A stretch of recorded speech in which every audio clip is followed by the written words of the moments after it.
This video will help you sleep and relax.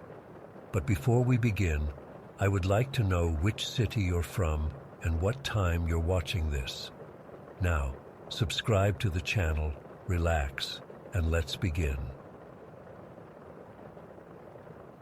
I still can't explain what happened that night at Hickory Creek. Been driving trucks for 17 years, seen all kinds of weird stuff on the road, but nothing like this. I've thought about posting this 100 times, but always chickened out. People will think I'm crazy or making this up. I'm not. I wish I was. This happened last October while I was hauling a load from Portland to Miami. I'd been on the road for 3 days straight, pushing myself harder than usual because the client was offering a bonus for early delivery. By the time I hit Georgia, I was dead on my feet, even with my regular caffeine pills. Around 11:30 at night, I pulled into the Hickory Creek rest area off I-75. It's one of those older stops with just basic facilities. Bathrooms, a few picnic tables, some vending machines, and a large parking area. Nothing special, but it was quiet, and I needed to get some sleep before pushing on to Florida. There were only a few vehicles in the lot, a couple of other semis parked at the far end, and this blue pickup truck about 4 spaces away from where I parked. It looked like a Ford F-150, newer model, clean except for some road dust. I noticed it because the driver seemed to be sleeping in the front seat. Nothing weird about that. A lot of us catch naps in our vehicles at these stops. I logged my hours in my logbook, ate a sandwich I'd picked up earlier, used the restroom, and settled in for a few hours of sleep. Set my alarm for 3 in the morning, figuring that would give me enough rest to safely make it through the rest of Georgia and into Florida. When my alarm went off, I woke up groggy as hell. Needed to use the bathroom again, so I grabbed my flashlight and climbed out of my cab. The night was dead quiet, except for the distant hum of traffic on the interstate. That's when I noticed the blue pickup was still there, and the driver hadn't moved at all. I mean, he was sitting in exactly the same position as when I'd pulled in over 3 hours ago, perfectly upright, hands on the wheel, staring straight ahead through the windshield, not slumped over sleeping, not reclined in his seat, just sitting there, completely motionless, eyes wide open. Something about it felt wrong, really wrong. Like when you walk into a room and immediately sense something's off, but can't put your finger on it. I stood there for a minute, debating whether to mind my own business or check if the guy was okay. Could have been a medical issue, heart attack, stroke, diabetic coma, something like that. Finally decided I'd at least walk past and take a closer look. As I approached the pickup, the dome light inside suddenly came on, though I didn't see anyone touch a switch. The driver was a middle-aged guy, maybe 50 or so, with thinning brown hair and a flannel shirt. His skin looked weird, kind of gray and waxy under the interior light. What happened next still makes my skin crawl. As I got within about 10 feet of the truck, his head turned toward me. Not like a normal person turning to look at something. It was mechanical, too smooth, like one of those animatronic figures at a theme park. Just this slow, even rotation until he was facing me through the driver's side window. His face had absolutely no expression, none. And his eyes, they were open way too wide, like someone was holding his eyelids up, and he had this 1,000-yard stare that didn't seem to focus on me so much as through me. I stopped walking. "Hey, buddy, you all right in there?" I called out. The guy's mouth opened and closed like he was trying to speak, but no sound came out. Then he raised his right hand. Again, the movement was unnatural, too fluid and deliberate, and pressed his palm flat against the window. That's when I noticed the smell. It was faint at first, but getting stronger, sickly sweet with a chemical undertone, like antifreeze mixed with rotting fruit. It seemed to be coming from the pickup. I backed up a step. "Do you need help? Should I call someone?" No response, just that same empty stare. Then he fogged up the window with his breath and used his finger to trace letters on the glass. HELP. My heart was pounding by this point. I reached for the door handle, saying, "I'm going to open the door, okay?" The guy violently shook his head and made a cutting motion across his throat. Not like stop, but more like, well, like slitting a throat. Then he traced more words on the fogged glass. TOOLATE. I stepped back, seriously freaked out now. That's when I noticed details about the truck I hadn't seen before. The paint wasn't as fresh as I'd initially thought. In fact, in some places it was bubbled and peeling. And the license plate, the registration sticker, showed it had expired 3 years ago. I decided to check if any other drivers had noticed anything weird about this guy. Went back to my truck and got on the CB radio. "Anyone awake at Hickory Creek Rest Area? Got a situation with a blue pickup truck that might need attention." After a moment, one of the other truckers responded. "This is Big Mountain at the Hickory Creek stop. What pickup you talking about?" "The blue Ford, parked in the middle of the lot. Guy inside seems disoriented or sick." There was a pause before the reply came back. "Buddy, I'm looking out my window right now. There's your rig, my rig, and a white Peterbilt at the far end. No blue pickup anywhere in this lot." I swear to God, I was looking right at the blue pickup as he said this. "You don't see it? Ford F-150, about 4 spaces from my truck." "Nothing there, friend. You seeing things? Maybe you need more sleep." I thanked him and put the radio down, my hands shaking. Decided to call 911. If the guy was having a medical emergency, he needed help regardless of whatever weird vibes I was getting. But when I pulled out my phone, there was no signal, not even one bar. That was strange because I'd had full service when I pulled in. When I looked back up from my phone, the blue pickup was gone. Not like it had driven away. I would have heard the engine. It was just gone, like it had never been there at all. The space where it had been parked was empty, not even tire marks on the pavement.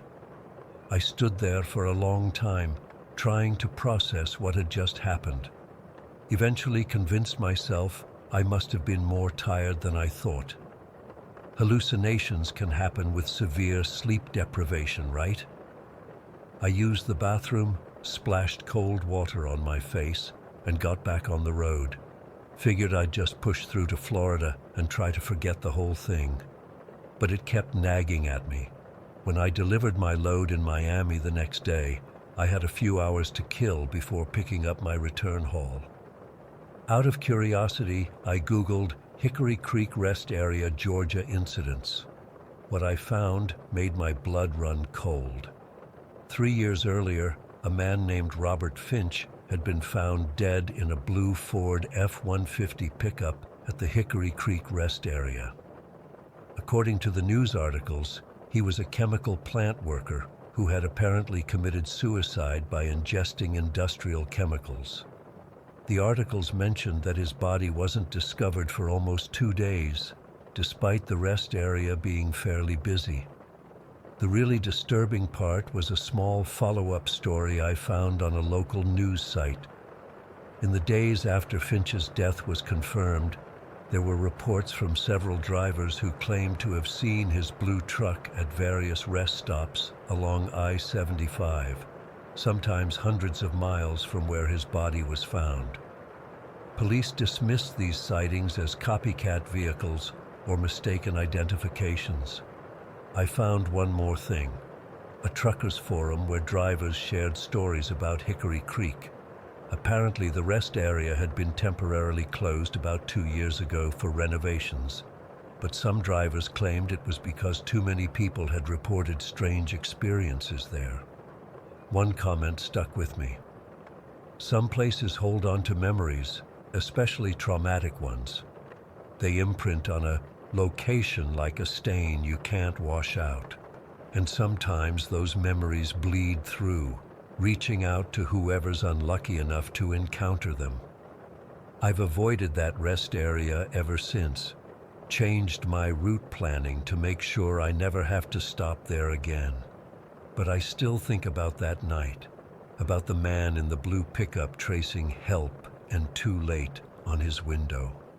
I think about how the other trucker couldn't see the vehicle that was right in front of my eyes. Sometimes I wonder if the man was trying to warn me about something. Other times I think maybe he was reaching out, confused and not understanding he was already dead. But mostly I try not to think about it at all, especially when I'm on the road at night and pull into a quiet rest area. What bothers me most isn't the ghost story aspect. It's the idea that some moments of extreme suffering might somehow get trapped in a loop, playing out over and over. That someone's worst moment might be the thing that lingers after they're gone. I don't know if that's what happened at Hickory Creek, but whatever I saw that night wasn't natural. I still drive the long hauls, still love the open road, but now I keep my stops brief, and I never ever approach a vehicle where the driver seems too still, no matter how normal everything else appears. Some things you can't unsee, and some warnings you only need to receive once. Story 2. I've always considered myself an experienced hiker. I've done the Appalachian Trail sections, conquered parts of the Pacific Crest, and spent countless weekends exploring smaller trails all over the country. But what happened to me last summer in the Rockies still keeps me up at night, and I'm sharing it here because I honestly don't know what to make of it, even now. It was early June 2019 when I decided to take a solo trip to a more remote section of the Rocky Mountains. I'd been planning it for months, researching trails, packing my gear meticulously, and even splurging on a new Sony camera to capture the scenery. The weather forecast was perfect. Sunny days, cool nights, and minimal chance of rain. I parked at a small trailhead about 40 miles from the nearest town, shouldered my 50-pound pack, and headed out. The first few hours were exactly what I'd hoped for. The main trail was well maintained, cutting through stands of lodgepole pines and across meadows bursting with early summer wildflowers. I stopped constantly to take photos, breathing in that clean mountain air that makes you feel more alive somehow. I even saw a couple of mule deer grazing peacefully about 50 yards off the trail. By midday, I'd covered about 8 miles and stopped for lunch at a beautiful overlook where I could see the valley below. That's when I first noticed something felt off. I can't really explain it, but it was like the normal sounds of the forest had dimmed. Usually in the mountains, there's a constant soundtrack: birds calling, insects buzzing, branches creaking in the wind. But as I sat there eating my trail mix and beef jerky, I realized how quiet it had gotten. I remember checking my watch. It was 1:15 in the afternoon, and thinking maybe it was just that midday lull when wildlife takes a break from the heat. I pushed on, and as the afternoon wore on, the trail gradually became less maintained. Nothing dramatic, just more overgrown with fewer trail markers. According to my map, I was still on the main route, but it clearly didn't see as much foot traffic as the earlier sections. I started getting this weird sensation of being watched. At first, I brushed it off as just being alone in the wilderness playing tricks on my mind, but it persisted, growing stronger as the shadows lengthened. By 5:30, I was actively looking for a good campsite. The feeling of unease had grown, and honestly, I just wanted to get settled before dark. I found a small clearing about 50 yards from the trail with a flat spot perfect for my tent and a natural rock formation that would block the wind. I set up camp with practiced efficiency, tent pitched, sleeping bag rolled out, camp stove assembled. I gathered some wood and built a small fire, more for comfort than necessity. As darkness fell, I sat by my fire eating a rehydrated meal of beef stroganoff that tasted nothing like beef stroganoff. The flickering flames cast moving shadows among the trees surrounding my little clearing. I kept glancing up, thinking I saw movement just beyond the firelight. Several times I grabbed my headlamp and shined it toward the trees, but there was never anything there. I finally crawled into my tent around 10, exhausted but strangely wired. I remember checking that my bear spray was within reach and making sure my knife was in the side pocket of the tent. I'd never felt the need to keep weapons so accessible on previous trips, but something about this place had me on edge. I must have fallen asleep eventually, but I woke suddenly sometime in the middle of the night. At first, I thought it was the wind that had woken me. There was this soft rushing sound coming from outside. But as I became more alert, I realized it wasn't wind at all. It sounded like whispers, not clear enough to make out words, but definitely vocal sounds, rising and falling in patterns that felt almost like conversation. I lay perfectly still, straining to listen. The whispers seemed to move, circling my tent, sometimes fading, then returning stronger. I told myself it was just the wind in the trees, or maybe a stream I hadn't noticed earlier. But deep down, I knew it wasn't either of those things. Then came the thuds. 3 distinct heavy sounds like something large stepping deliberately. They came from different directions, as if whatever was making them was circling my campsite. My heart was pounding so hard I could feel it in my throat.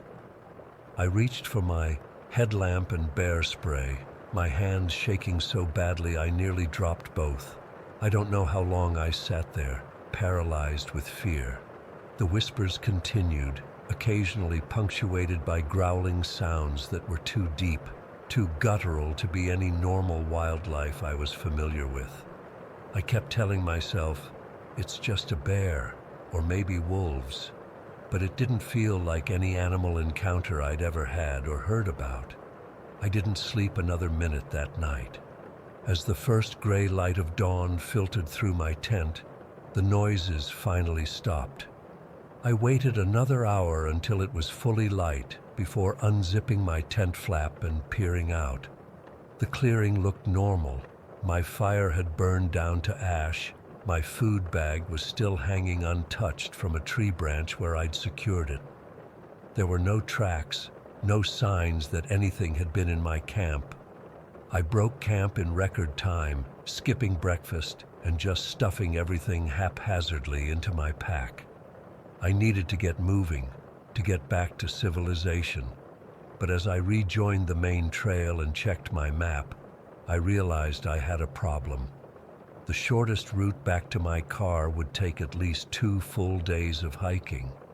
I had planned for a 5-day trip, so turning back now would mean abandoning most of my planned route. After a few minutes of internal debate, I decided to continue forward, but modify my route to hit a ranger station that was marked on my map about 15 miles ahead. I hiked hard that morning, stopping only briefly to gulp water and eat an energy bar. The forest seemed normal again in the daylight. Birds were singing, squirrels darted across the path, but I couldn't shake the feeling of dread that had settled over me.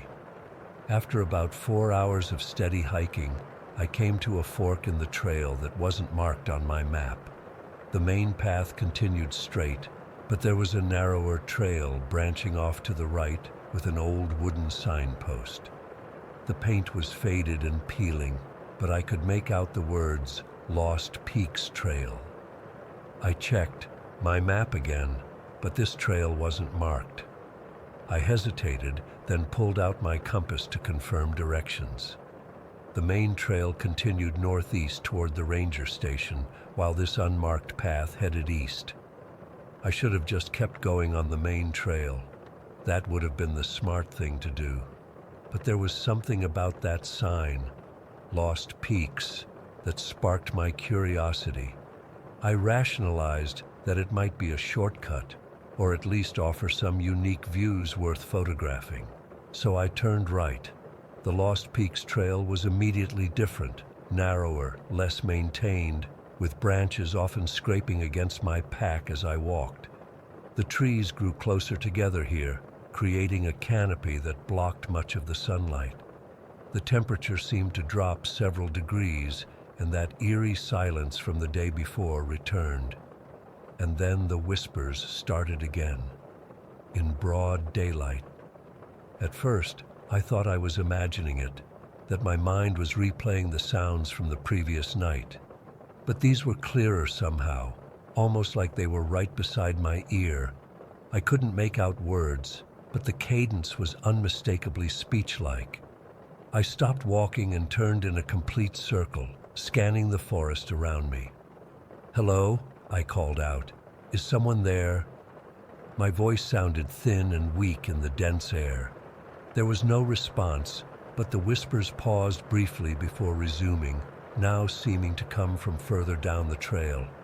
I should have turned back then. Every instinct was screaming at me to return to the main trail, but instead I kept going, driven by some combination of curiosity and stubbornness that I still can't explain. The trail descended slightly, winding through increasingly dense forest for another mile or so before suddenly opening into a clearing. And there, in the center of the clearing, stood a cabin.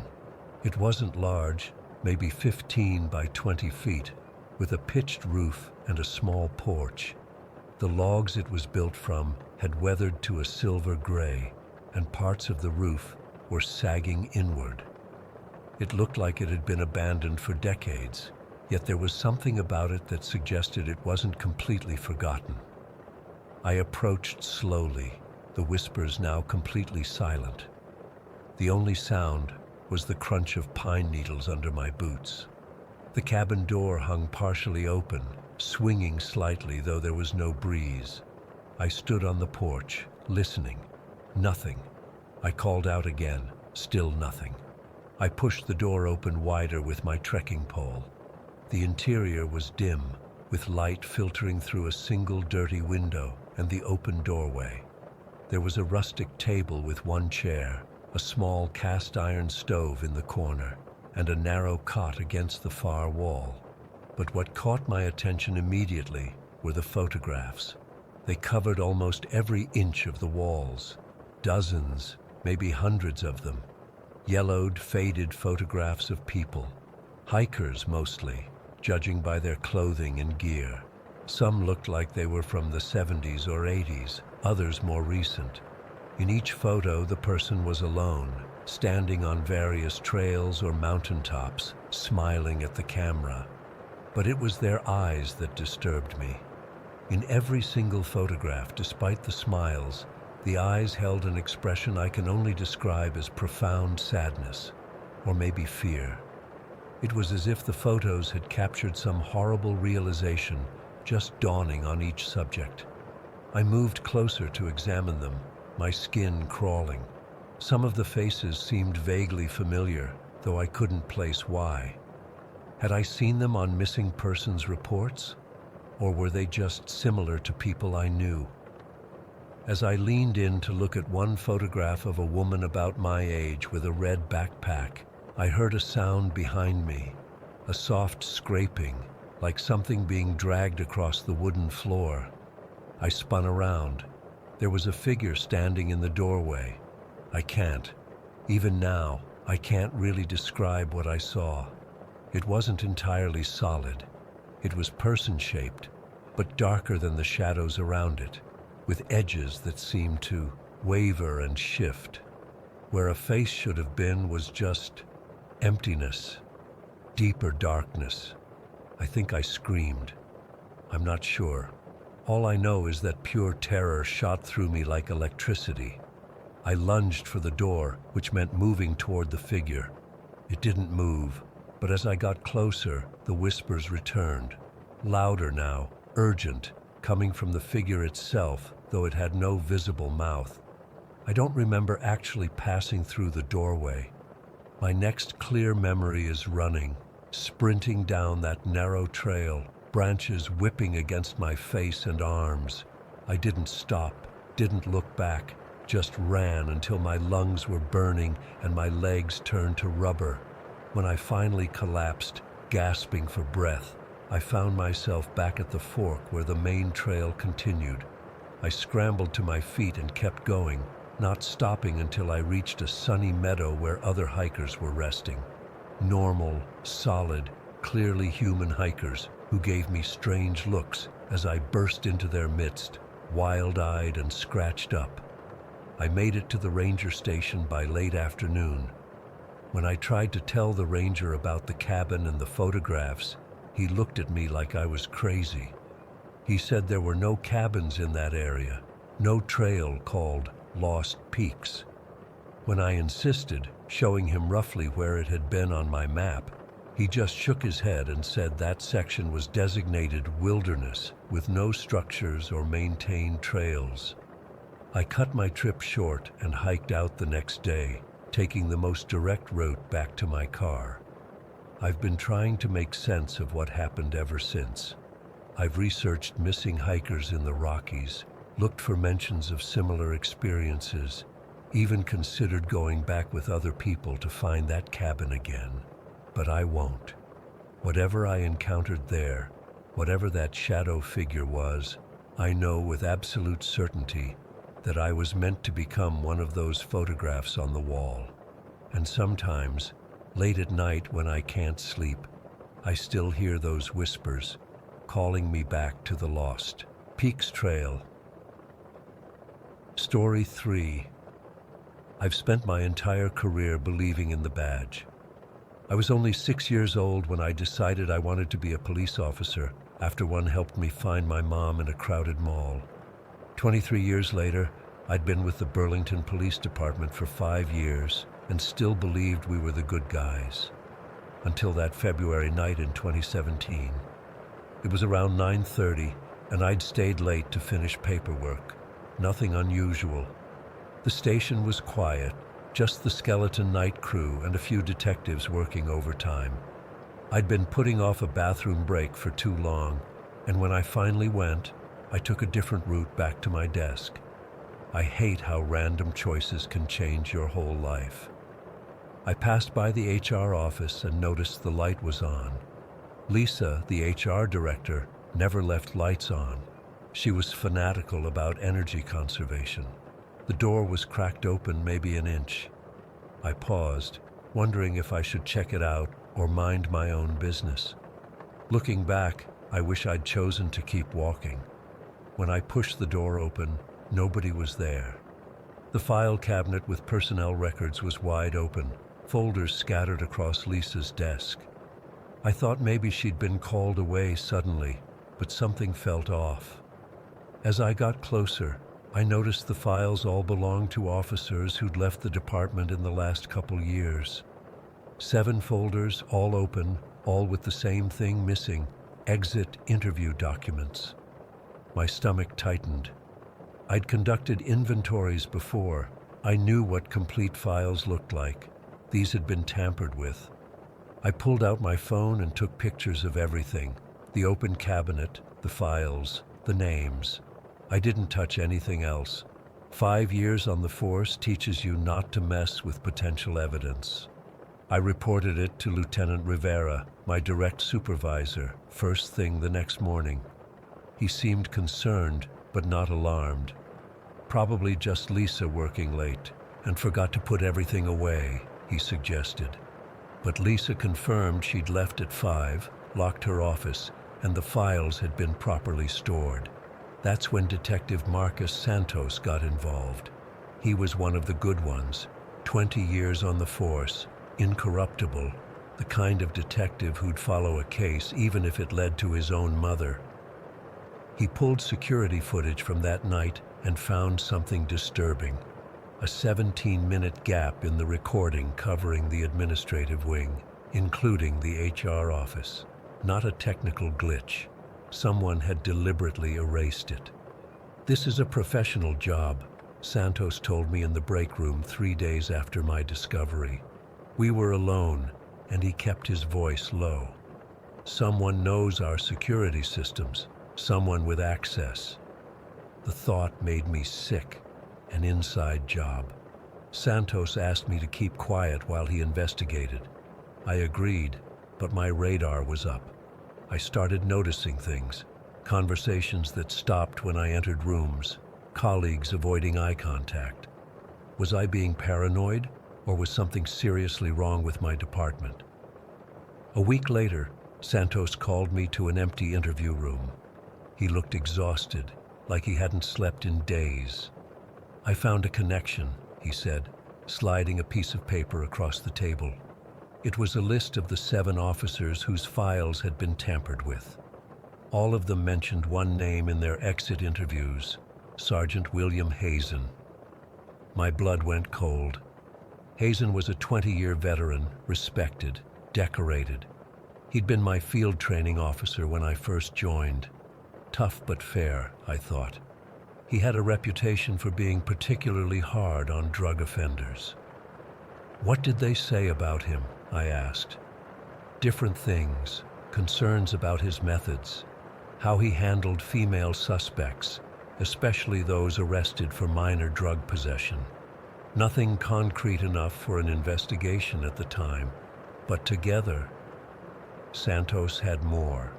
He'd discovered someone had accessed electronic versions of the exit interviews using Chief Walker's credentials while Walker was in a documented budget meeting with city officials. "We need to set a trap," Santos said. 2 days later, Santos created a fake memo about a former officer, Jamie Larson, who'd supposedly kept personal copies of exit interview documents. The memo was accidentally left visible on a desk where it could be seen by several officers, including Hazen. That night, I volunteered to stay late with Santos. We monitored the security feed from a maintenance closet. At 11:45, Hazen entered the building using his access card. He went straight to the records room and logged into a computer terminal. "He's searching for Jamie Larson," Santos whispered, watching Hazen's keystrokes on our monitor. "An officer who doesn't exist." My heart pounded so hard I could barely breathe. This was really happening. Someone I'd respected, someone I'd trusted, was dirty. We let him finish his search and leave the building before Santos called in the chief. By morning, we had a warrant for Hazen's home and electronic devices. What we found destroyed whatever faith I had left. The missing documents were just the beginning. Hidden in a locked safe in Hazen's basement were dozens of driver's licenses, credit cards, and personal photos belonging to women, all arrested for minor drug offenses, all with cases that had been reduced or dismissed. There were detailed notes about their lives, their families, their weaknesses. Reading through them made me physically ill. He was systematically targeting vulnerable women, Santos explained during a closed-door briefing. Women with prior records, addiction issues, immigration concerns, women who wouldn't be believed if they came forward. One notebook contained crude tallies next to women's names. Some had check marks, others had stars. We later learned the marks indicated different forms of compliance Hazen had coerced from them in exchange for leniency. The investigation expanded. The FBI took over, tracking Hazen's career across multiple jurisdictions. 27 victims were eventually identified spanning 15 years. 27 women who'd been exploited by someone wearing the same badge I wore. But the worst discovery came 3 weeks into the investigation. A hidden hard drive contained what Hazen called his contingency plan, detailed surveillance notes on people he considered threats to his freedom. I was on that list. So was Santos. So were 2 judges, a prosecutor, and 3 of the former officers whose exit interviews had been stolen. The file on me included photos of my apartment building, my routes to work, my sister's address in Boston. It outlined 3 different methods for making my death appear accidental. One involved tampering with my car's brake lines. Another described how to stage a break-in gone wrong. Reading his plans for me, written in the same calm, methodical handwriting I'd seen on his police reports, broke something inside me. I couldn't sleep without checking my locks 5, 6 times. I couldn't drive without checking under my car. I installed 3 new security systems in my apartment. Hazen was arrested and eventually convicted on multiple counts of evidence tampering, extortion, and civil rights violations. He was sentenced to 22 years in federal prison. The department underwent a complete overhaul. 5 more officers were eventually implicated, though not as predators like Hazen. They'd looked the other way, ignored complaints, helped cover his tracks. What haunts me most isn't what Hazen did, though that's horrific enough. It's how easily he got away with it for so long. He targeted women who wouldn't be believed, women with records, women struggling with addiction, women afraid of deportation. He knew exactly how to exploit the system's blind spots, and we let him, all of us. Every time we dismissed a complaint from someone with a record, every time we gave more credibility to an officer's word than a suspect's, every time we looked the other way because it was easier. I still wear the badge, I'm still a cop, but I'll never again believe that the uniform automatically makes someone trustworthy. I check and double-check everything now. I listen to complaints, especially from those society tends to ignore. I document everything. Sometimes I wonder what would have happened if I'd taken my usual route back from the bathroom that night. Would Hazen still be out there? Would more women have suffered? Would I eventually have ended up as one of his contingencies? The hardest part to accept is how close we came to never knowing. If I hadn't walked past that office, if I hadn't noticed the light, if I hadn't looked inside, how many more years would it have continued? 3 months after Hazen's conviction, one of his victims came to the station asking to speak with me. She was in her early 20s, recovering from heroin addiction, working at a local coffee shop. She thanked me for believing the unbelievable. "No one would have listened to me," she said. "Who's going to believe a junkie over a cop?" She was right, and that's the real horror of it all. Not just that monsters exist, but that we create systems that protect them and silence their victims. I keep her thank you note pinned inside my locker. It reminds me every day why I still wear the badge, despite everything. Because someone needs to believe the people no one else will believe. Someone needs to look in the rooms everyone else walks past. I don't think I'll ever feel completely safe again. I still check my back seat before getting in my car. I still wake up sometimes thinking I hear someone in my apartment. But I go to work every day, and I do my job, because now I know what happens in the shadows when no one is watching, and I refuse to look away. Story 4. It was early November, and I was driving home from visiting my aunt, who lives about 3 hours away.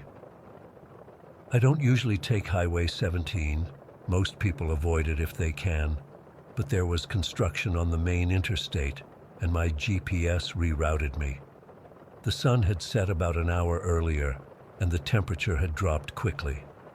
I remember checking my car thermometer and seeing it was 34 degrees. The highway was completely deserted, which wasn't surprising considering its reputation. Highway 17 cuts through miles of dense forest and winds around steep cliffs with barely any guardrails. There are all these stories about accidents and strange sightings, but I never paid much attention to them before. I had the heater on full blast, and was listening to a podcast to keep myself company when the audio suddenly cut out. I figured I'd lost signal. It happens a lot on remote roads, so I switched to the radio. Nothing but static on every station. I remember thinking it was weird because I still had 2 bars of cell service. The static started changing, almost like it was forming patterns. I know this sounds crazy, but it felt like someone was trying to communicate through it. I turned it off, and that's when I first got the feeling I wasn't alone. You know that sensation when you're sure someone is watching you? It was like that, but 10 times stronger. I kept checking my rearview mirror, but there were no headlights behind me. The road ahead was empty too. Still, I couldn't shake the feeling that eyes were on me. I even checked my back seat a couple times, half expecting to see someone there. About 20 minutes into this increasingly uncomfortable drive, my headlights caught a sign for a rest area half a mile ahead. I hadn't planned to stop, but by then I was so on edge that I thought maybe stretching my legs would help clear my head. The rest area was just a small gravel lot with a single flickering light pole, a couple of picnic tables, and a path leading to what I assumed were bathrooms. There wasn't another car in sight.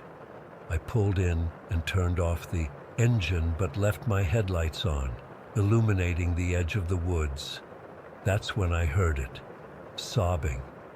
Faint at first, like it was coming from deep in the forest, but definitely the sound of a woman crying. My first thought was that someone might be hurt. Maybe they'd wandered off the trail or gotten lost. Despite every horror movie rule screaming in my brain not to investigate strange noises in the woods at night, I grabbed my phone's flashlight and got out of my car. "Hello?" I called out. "Is someone there? Do you need help?" The sobbing continued. It sounded so sad, so desperate, that I felt I had to do something. I walked toward the tree line, sweeping my flashlight back and forth. The bathrooms were off to my right, but the crying was definitely coming from the woods straight ahead. As soon as I stepped onto the dirt path that led into the forest, the temperature dropped even further. I could see my breath now, clouding in front of my face. My phone showed it was 28 degrees, a sudden 6-degree drop that didn't make sense. I'd gone maybe 50 feet down the path when the sobbing abruptly stopped. The silence that followed was somehow worse. The woods were too quiet. No insects, no rustling leaves, nothing. Just dead silence. "Hello?" I called again, my voice sounding thin and scared even to my own ears. That's when I saw movement between the trees, something white, like a piece of fabric or maybe a pale arm, disappearing behind a thick trunk about 30 feet ahead. Then I heard a voice, faint but clear. "Please, help me." It was a woman's voice, young-sounding and filled with pain. I should have been terrified, and part of me was, but there was also this weird sense that I needed to help her, that I was meant to be there. "Where are you?" I shouted, moving deeper into the woods. "I'm coming to help." I followed where I thought the voice had come from, but the forest seemed to change around me. The path I'd been on disappeared, and soon I had no idea which direction the rest area was. My phone's GPS wasn't working anymore, and the flashlight seemed to be growing dimmer. I must have walked for 15 minutes, calling out occasionally and following glimpses of white and whispered pleas for help. It felt like I was in a trance. At some point I realized I should turn back, but I had no idea which way back was anymore. Then suddenly, the trees opened up into a small clearing. In the center was something that made my blood run cold. A car. Not just any car, but an old rusted-out Chevy Impala, probably from the late 80s. It was partially crushed on the driver's side, like it had slammed into something at high speed. And standing next to it was a young woman. She couldn't have been more than 20. She was wearing a white dress that seemed to billow slightly, even though there was no wind. Her dark hair hung down over her shoulders, and her skin was so pale it almost glowed in the darkness. She was beautiful in a sad way, with these big eyes that looked like they carried the weight of the world. The rational part of my brain was screaming that this wasn't possible, that I needed to run. But I couldn't move. I just stood there, staring at her as she stared back at me. "You came," she said softly. Her voice had this weird quality to it, like it was coming from far away, even though she was only about 10 feet from me. "Who are you?" I managed to ask. "My name is Lily," she said. "Lily Patterson." That name hit me like a punch to the gut. Everyone who grew up around here knows that name. Lily Patterson was a college student who died in a car accident on Highway 17 back in 2007. She'd swerved to avoid a deer and crashed into a tree. The story made headlines because it took 3 days for anyone to find her car, hidden as it was below one of the highway's steep embankments. "You're not real," I whispered, but even as I said it, I knew I was wrong. "I'm as real as you need me to be," she replied.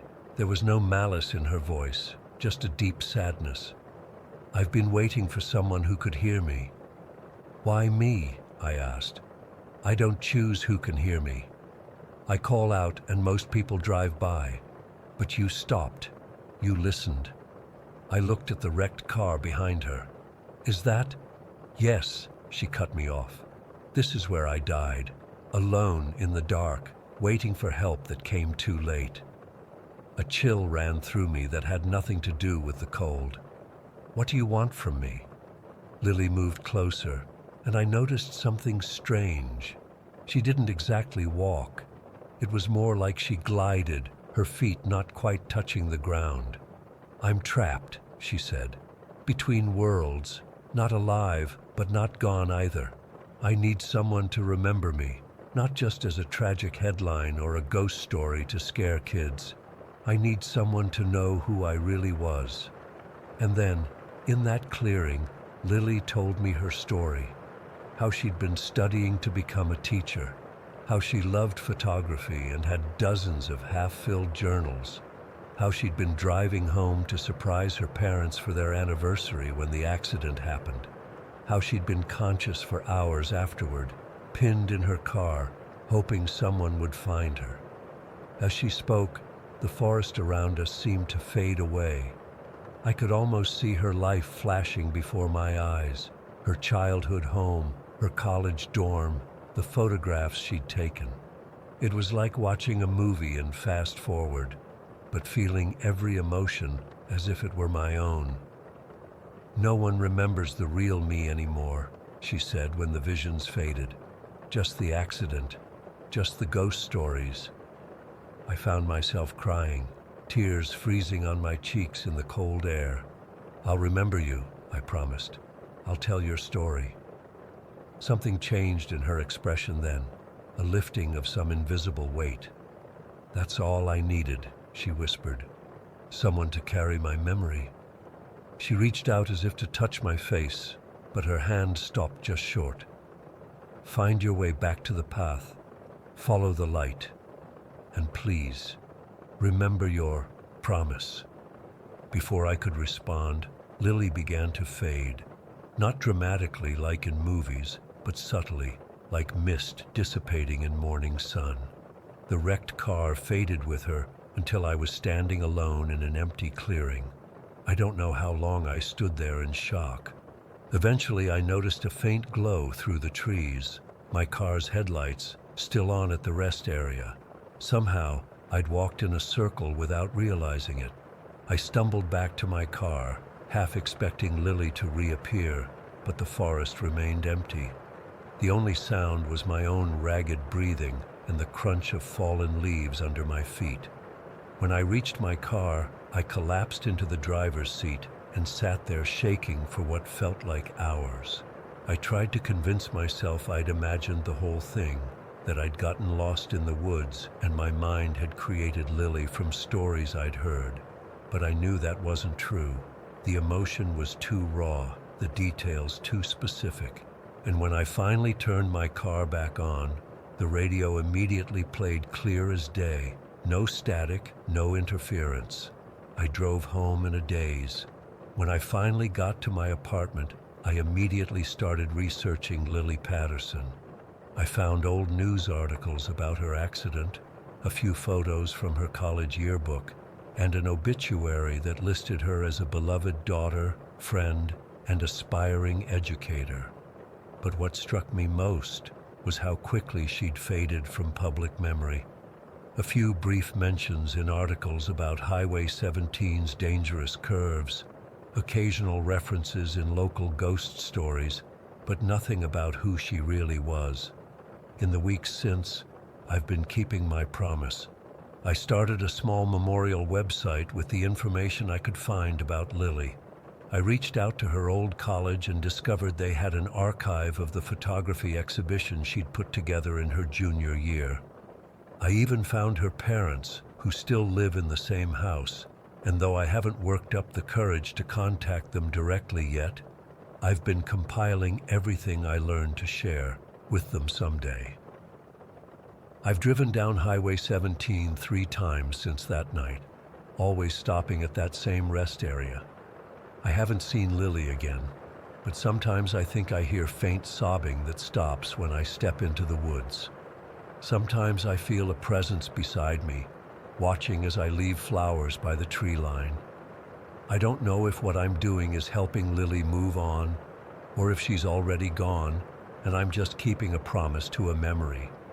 All I know is that sometimes, when I'm driving alone at night, my radio will suddenly switch stations by itself, landing on songs from the early 2000s, the kind of music Lily would have listened to, and I know I'm not alone.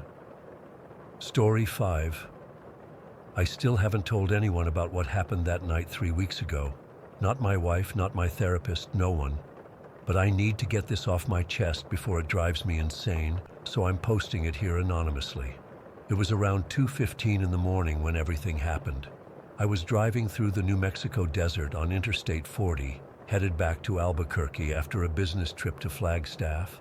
The road was empty, just pitch-black desert stretching in every direction, with only my headlights cutting through the darkness.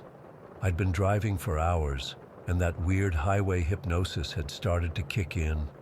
You know the feeling, where your mind drifts and suddenly you realize you've driven 20 miles without remembering any of it.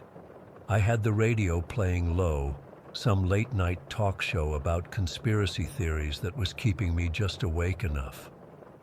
My coffee from the last gas station had gone cold, but I was still sipping it anyway. The night was clear, with this massive blanket of stars overhead that you only get in places far from cities. I remember thinking how beautiful it was. In that detached way you notice things when you're exhausted. That's when I spotted him, a hitchhiker on the shoulder. At first I just registered a human shape in my headlights, standing with his thumb out. Nothing unusual about that, except for the time and location. Who the hell hitchhikes on I-40 at 2 in the morning in the middle of nowhere? I wasn't planning to stop. I'm not an idiot. But as I got closer, something about the guy's posture made my stomach drop. There was this familiarity to it. The way he stood with his weight shifted to one leg, head slightly tilted.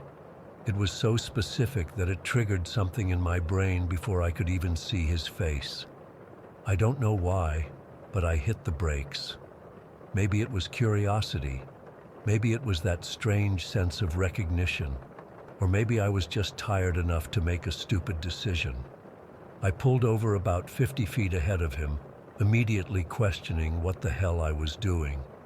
In my rearview mirror, I saw him start moving toward my car. That's when things got weird. He approached wrong. It's hard to explain, but it was like he was covering ground faster than he should have been.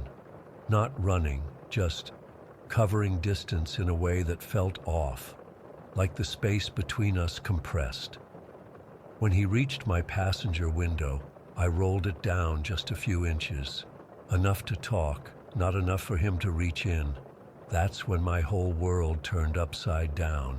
It was Daniel Keene, my college roommate from freshman through senior year, except Daniel died 25 years ago in a car accident. I went to his funeral. I helped carry his casket, but there he was, looking exactly, and I mean exactly, like he did back then. 22 years old, with that sandy brown hair that always stuck up in the back, the small scar above his left eyebrow from when we were drunk and he walked into a door frame. He was even wearing the same type of clothes he always wore in college, faded jeans and that gray University of Arizona hoodie he practically lived in. "Hey, Mike," he said, like we'd seen each other yesterday. His voice was the same too. "Mind if I catch a ride?" I couldn't speak. My mouth opened and closed, but no sound came out.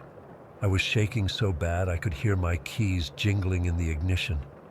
Finally, I managed to stammer, You're dead. You died senior year.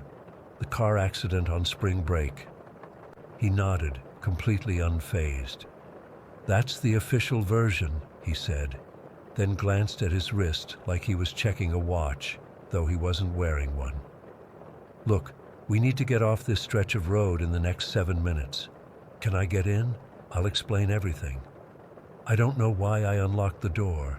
Maybe shock, maybe curiosity. Maybe some part of me thought I was hallucinating from exhaustion. He slid into the passenger seat, and there was no mistaking it was him. Same mannerisms, same way of settling into a seat, but there was no temperature change when he got in. No smell either, not even the mint gum he used to always chew. "Drive," he said, and I did, pulling back onto the interstate on autopilot. For about a minute, we drove in silence. I kept glancing over at him, convinced he would disappear or morph into something else, or I'd wake up and realize I'd fallen asleep at the wheel. But he remained solid, staring ahead at the road. "I know you have questions," he finally said.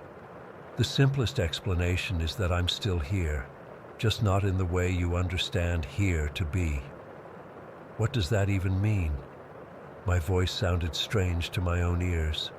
"Are you a ghost? Am I losing my mind?" He sighed. "The accident that supposedly killed me?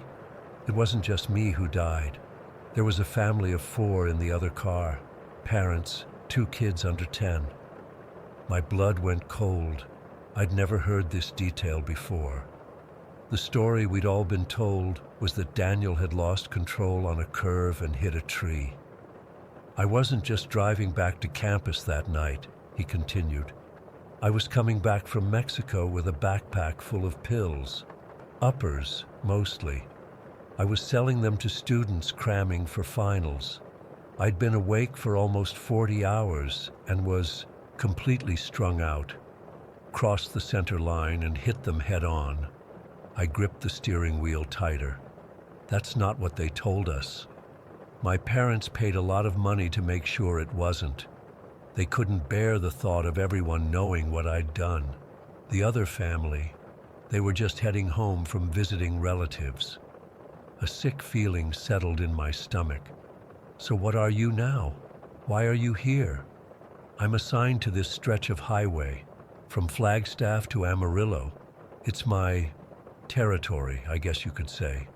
My job is to prevent accidents when I can." Like some kind of guardian angel? Even saying it felt ridiculous. He laughed, but there was no humor in it. More like community service for the afterlife, penance. I can only interact with people I had connections to when I was alive, or people whose lives were affected by what I did. And which am I? Both, actually. We were friends, and tonight, well, without intervention, there was a 94% probability you would be involved in a fatal collision. I felt a chill run through me. What are you talking about? Instead of answering, Daniel pointed to the digital clock on my dashboard. It read 2:23 a.m. Then, as I watched, the numbers blurred and jumped forward to 2:30 a.m., showing what looked like twisted metal and flashing lights before snapping back to 2:23. I nearly swerved off the road. What the hell was that? That's what would have happened if you'd stayed on I-40. There's major construction up ahead that isn't properly marked. In about 7 minutes, you would have hit a concrete barrier that wasn't supposed to be there. You weren't wearing your seatbelt. You never do on empty highways at night, and you would have gone through the windshield. I realized with horror that he was right. I had taken off my seatbelt about an hour ago when the road emptied out just to get more comfortable. Take the next exit, he said. Highway 285 South. It'll add about 20 minutes to your trip, but it bypasses the construction zone. The exit was coming up fast. Part of me still thought this was all some kind of hallucination, but I took the exit anyway. What did I have to lose? As we turned onto the smaller highway, Daniel seemed to relax a bit. You can slow down now. We're off the danger zone. I eased off the gas, my mind racing with questions. How many people have you helped like this? Not enough, he said quietly. I can only intervene directly with people I have connections to. For everyone else, I have to be more subtle. A sudden gust of wind to wake someone up, a strange noise to make them check their mirrors. Little things, but it's never enough to balance the scales. The scales? 4 lives, 2 adults, 2 children with their whole futures ahead of them. I can never save enough people to make up for that. We drove in silence for a few minutes. The new highway was even darker, with no other cars in sight. This is where I get out, Daniel suddenly said as we approached a small bridge. Wait, I said, slowing down. I still don't understand any of this. Why now? Why after all these years? Time works differently for me, he said, reaching into his hoodie pocket. And I don't choose when these interventions happen.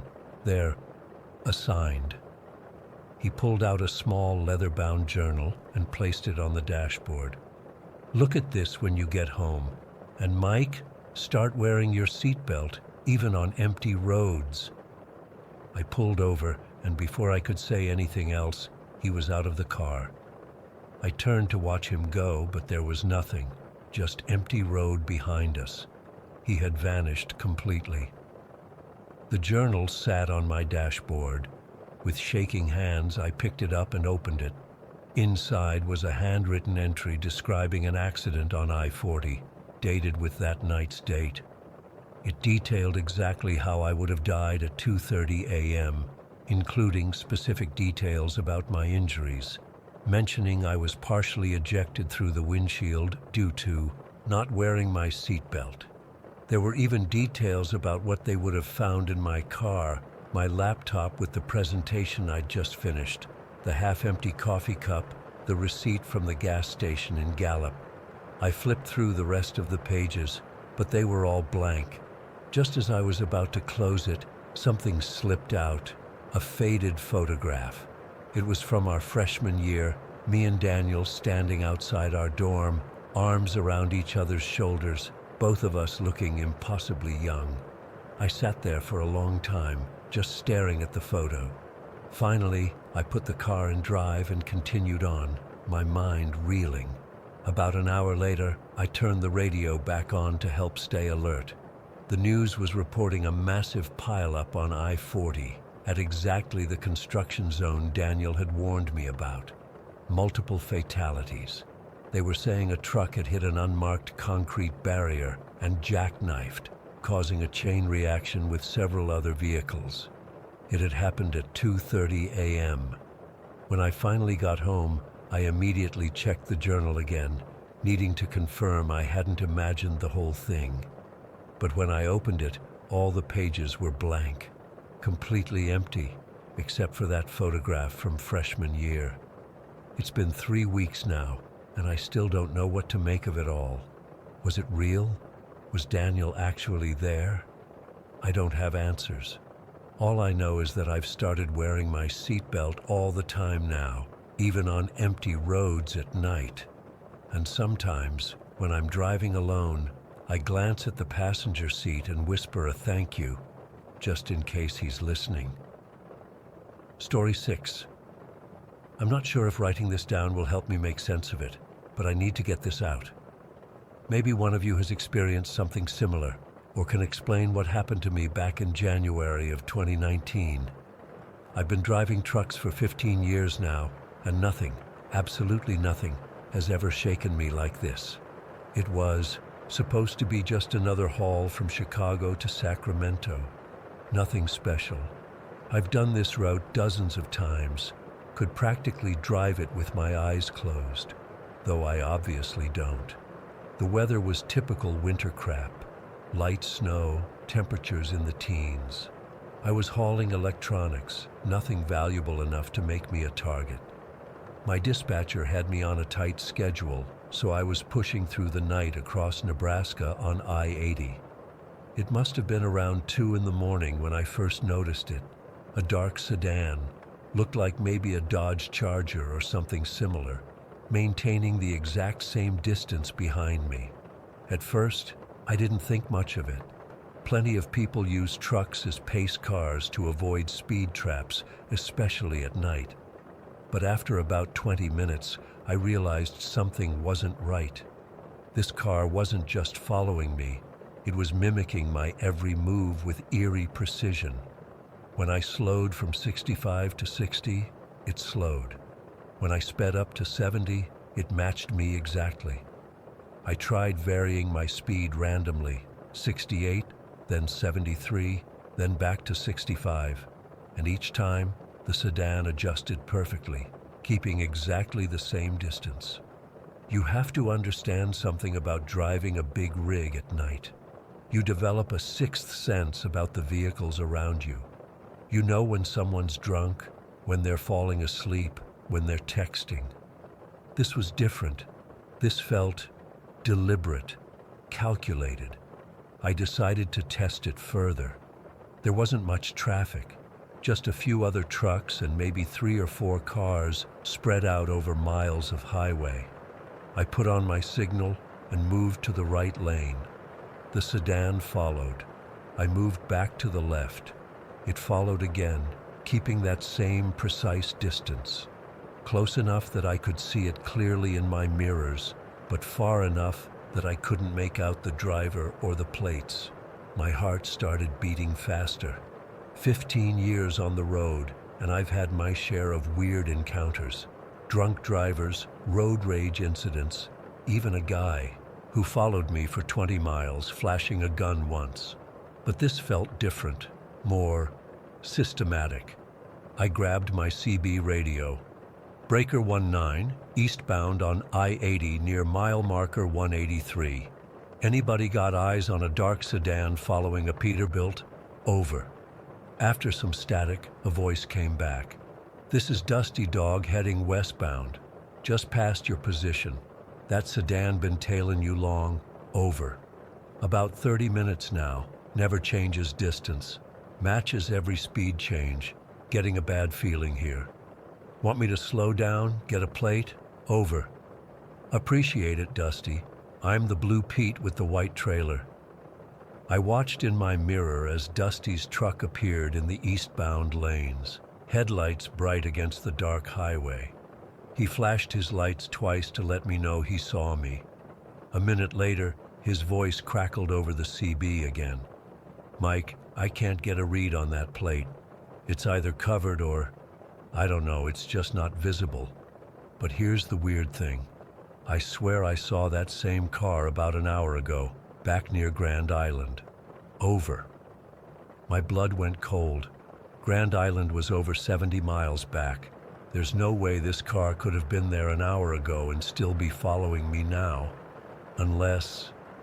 You sure about that, Dusty? Same car, over. Positive. Black sedan, tinted windows, same make. Had that same feeling something was off about it.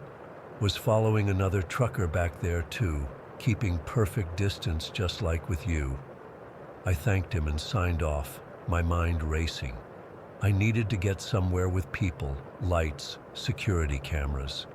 According to my GPS, there was a truck stop coming up in about 15 miles, just outside a small town called Pine Ridge. Those 15 miles were the longest of my life.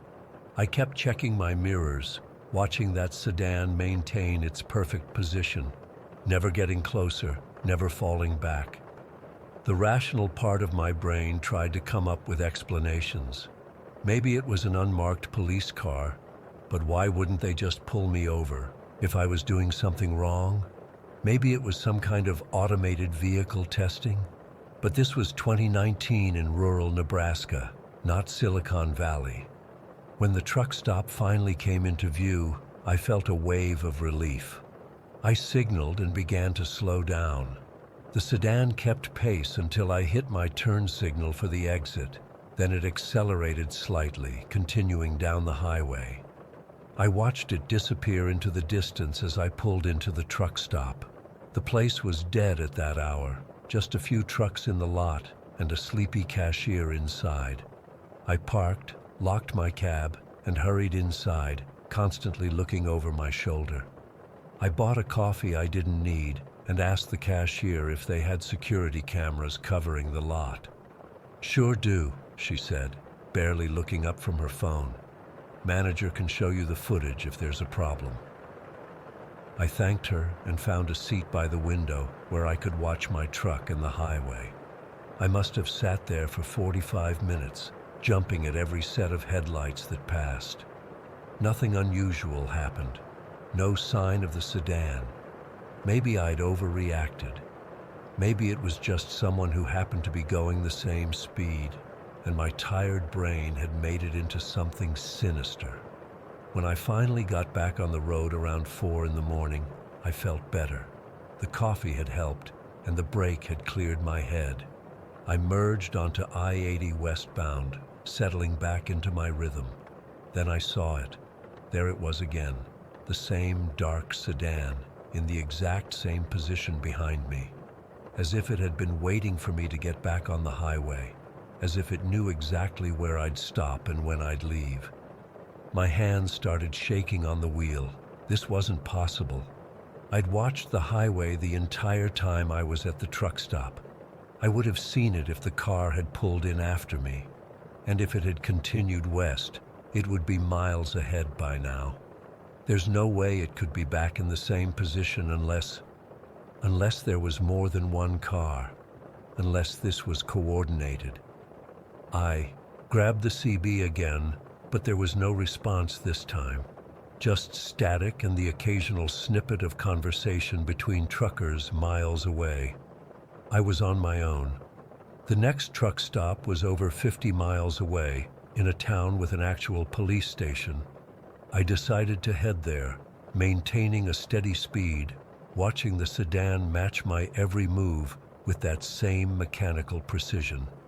When I finally reached the town, I pulled into a 24-hour truck stop with better lighting and more activity. This time, I parked where I could see the entrance. Sure enough, the sedan stopped just outside the lot, waiting on the access road, engine running. It wasn't even trying to hide anymore. Inside, I found the night manager and explained the situation, probably sounding like a paranoid lunatic. But to his credit, he took me seriously. "Let's check the cameras," he said, leading me to a small office in the back. The security system was basic but modern, with multiple angles covering the parking lot and entrance.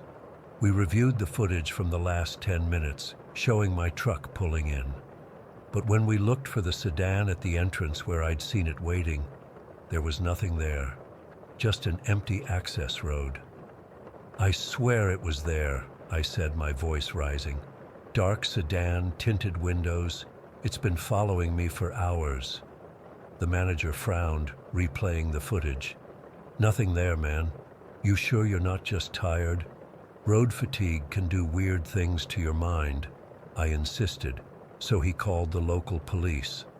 A single officer showed up about 20 minutes later, took my statement, and even drove around the perimeter of the truck stop. He found nothing. "Look," he said when he came back, "I can escort you to the county line if it would make you feel better. Been a lot of strange reports from truckers lately." That caught my attention. "What kind of reports?" He hesitated, like he wasn't sure he should be sharing this. "Just similar stuff. Vehicles following trucks, always at night, always maintaining the same distance. Wyoming State Patrol has a task force looking into it now. They think it might be some kind of organized operation targeting truckers." I accepted his offer of an escort. As we pulled back onto I-80, the officer in his patrol car behind me, I scanned the road ahead and behind. No sign of the sedan. For about 30 miles, everything was normal. The officer even radioed to check in, saying he didn't see anything suspicious. Then, just as we approached the Colorado border where he'd have to turn back, I saw it again. The sedan had reappeared, now in front of us, going exactly the speed limit. The officer saw it too. He immediately hit his lights and siren. Instead of pulling over, the sedan accelerated, not racing away like in a chase, but smoothly increasing its speed until it was just at the limit of visibility. Then it took an exit and vanished. The officer tried to follow, but by the time we reached the exit, the car was gone. He called it in, but there wasn't much else he could do at that point.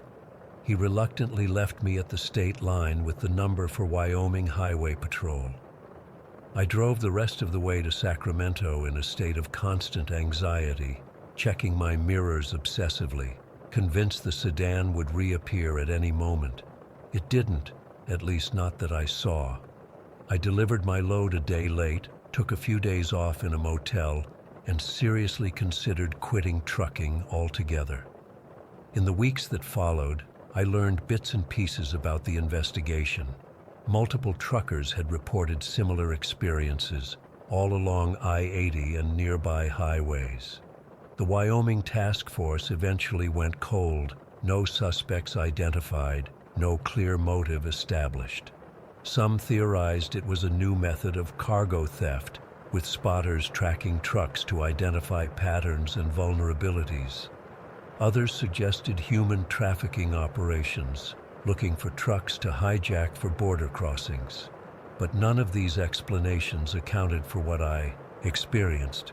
The way that car matched my every move with inhuman precision, the way it appeared and disappeared, the way it didn't show up on security footage.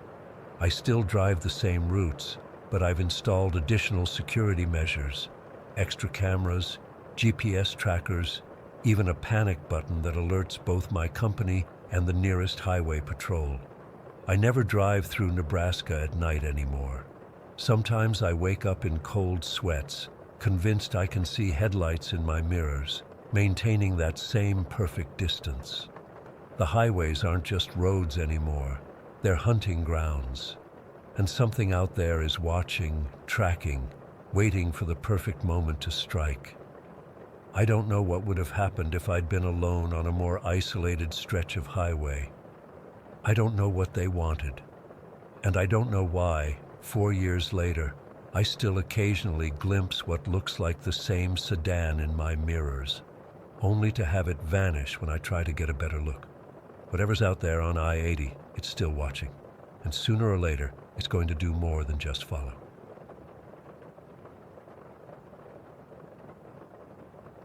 Story 7.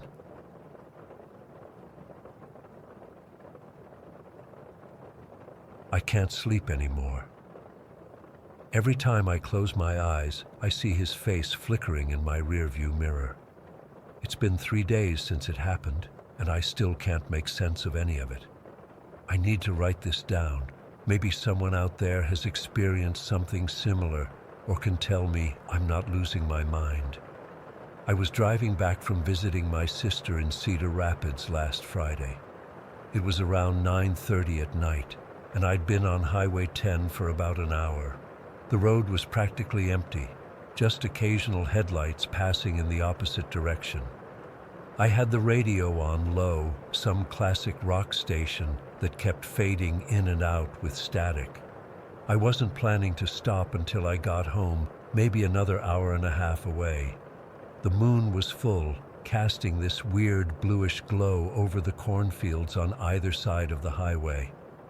I remember thinking how creepy empty highways are at night, especially when you're alone with your thoughts. That's when I saw him. An older guy, probably in his 60s, standing on the shoulder with his thumb out.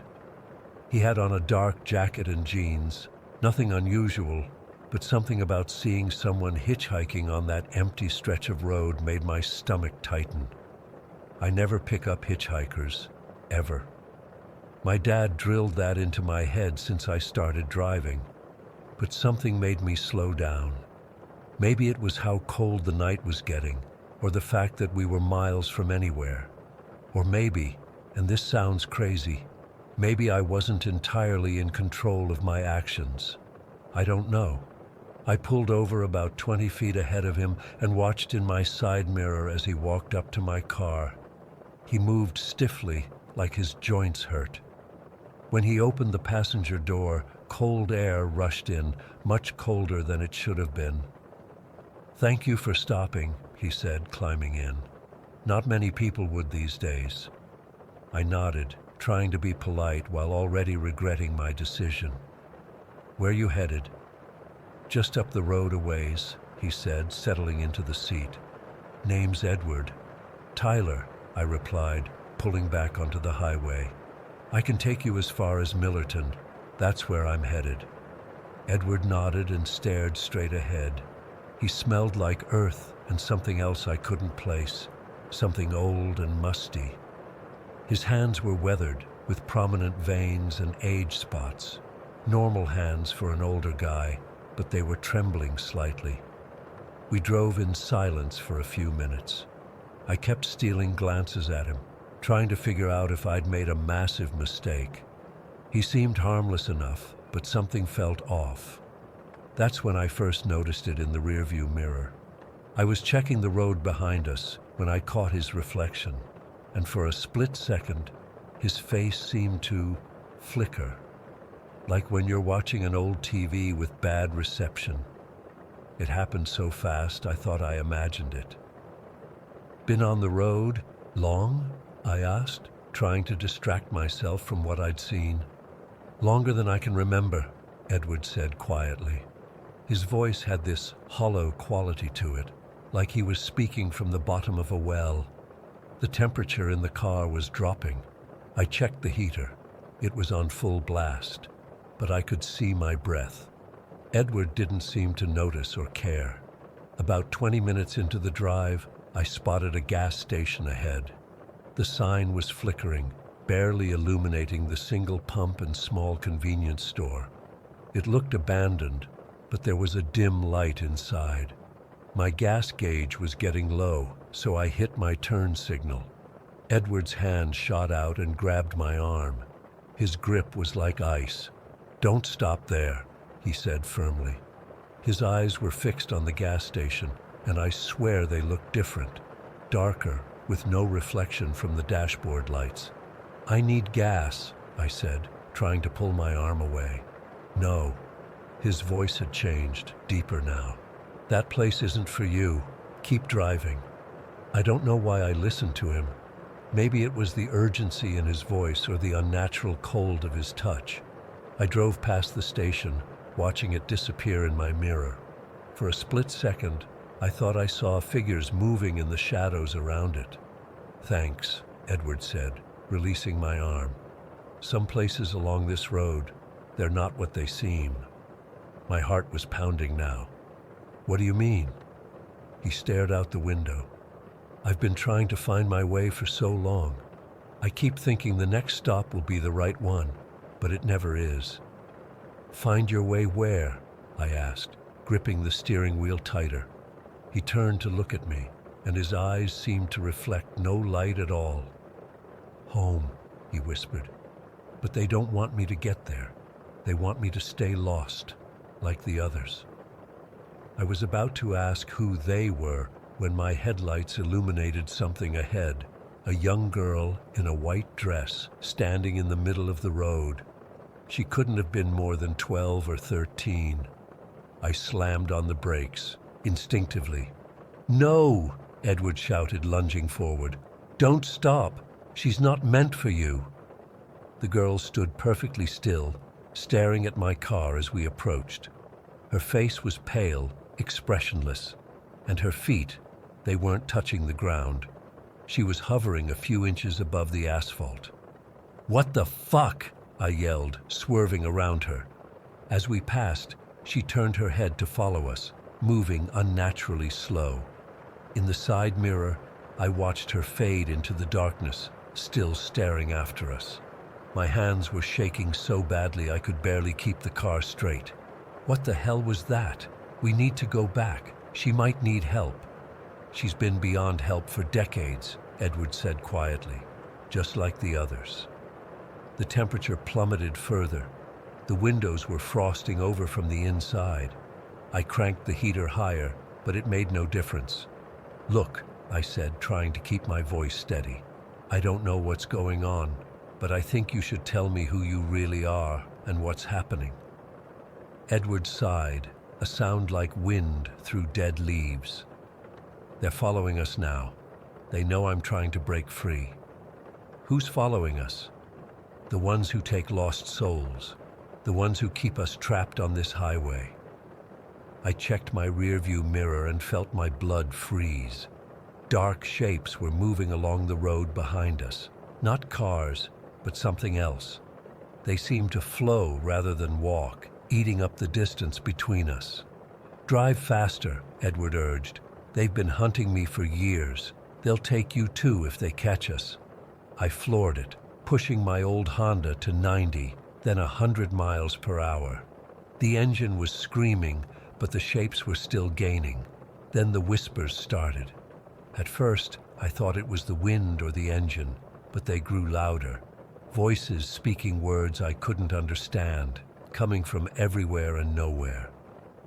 Edward pressed himself against the passenger door, as far from the back seat as possible. "Don't listen to them. Don't look at them. Just drive." More figures appeared along the roadside, silhouettes of people standing perfectly still, watching us pass. Some seemed to be waving, beckoning. Others were contorted in impossible positions. "What is this?" I whispered, more to myself than to Edward. "Highway 10 isn't just a road," he said. "It's a boundary between worlds. Some of us get stuck here." "Some of us? What do you mean?" Before he could answer, I spotted lights ahead. A diner, its neon sign cutting through the darkness. "Last Stop Diner," it read, with Open 24 HRS flickering beneath it. Edward tensed beside me. "No, not there. It's one of their traps." But I'd had enough. The diner looked real, normal, with cars parked outside and people visible through the windows. I made a split-second decision and wrenched the wheel, skidding into the parking lot. "No!" Edward shouted, reaching for the wheel. As his hand passed through the beam of the dashboard light, I saw through it, literally through it, like it was made of smoke. I slammed on the brakes and threw myself out of the car, stumbling onto the asphalt. When I looked back, Edward was gone. The passenger seat was empty, as if he'd never been there. Shaking, I approached the diner. Through the windows, I could see people eating, talking, living their normal lives. The warm light spilling out looked like salvation. I yanked open the door and stepped inside. The bell above the door jingled, but no one looked up. No one noticed me at all. "Hello?" I said, then louder, "Hello?" Not a single person reacted. A waitress walked right past me, her eyes looking through me as if I wasn't there. I tried to grab a man's shoulder at the counter, but my hand passed right through him. That's when I noticed the date on the newspaper he was reading, April 17th, 1972. Cold realization washed over me. I ran back outside.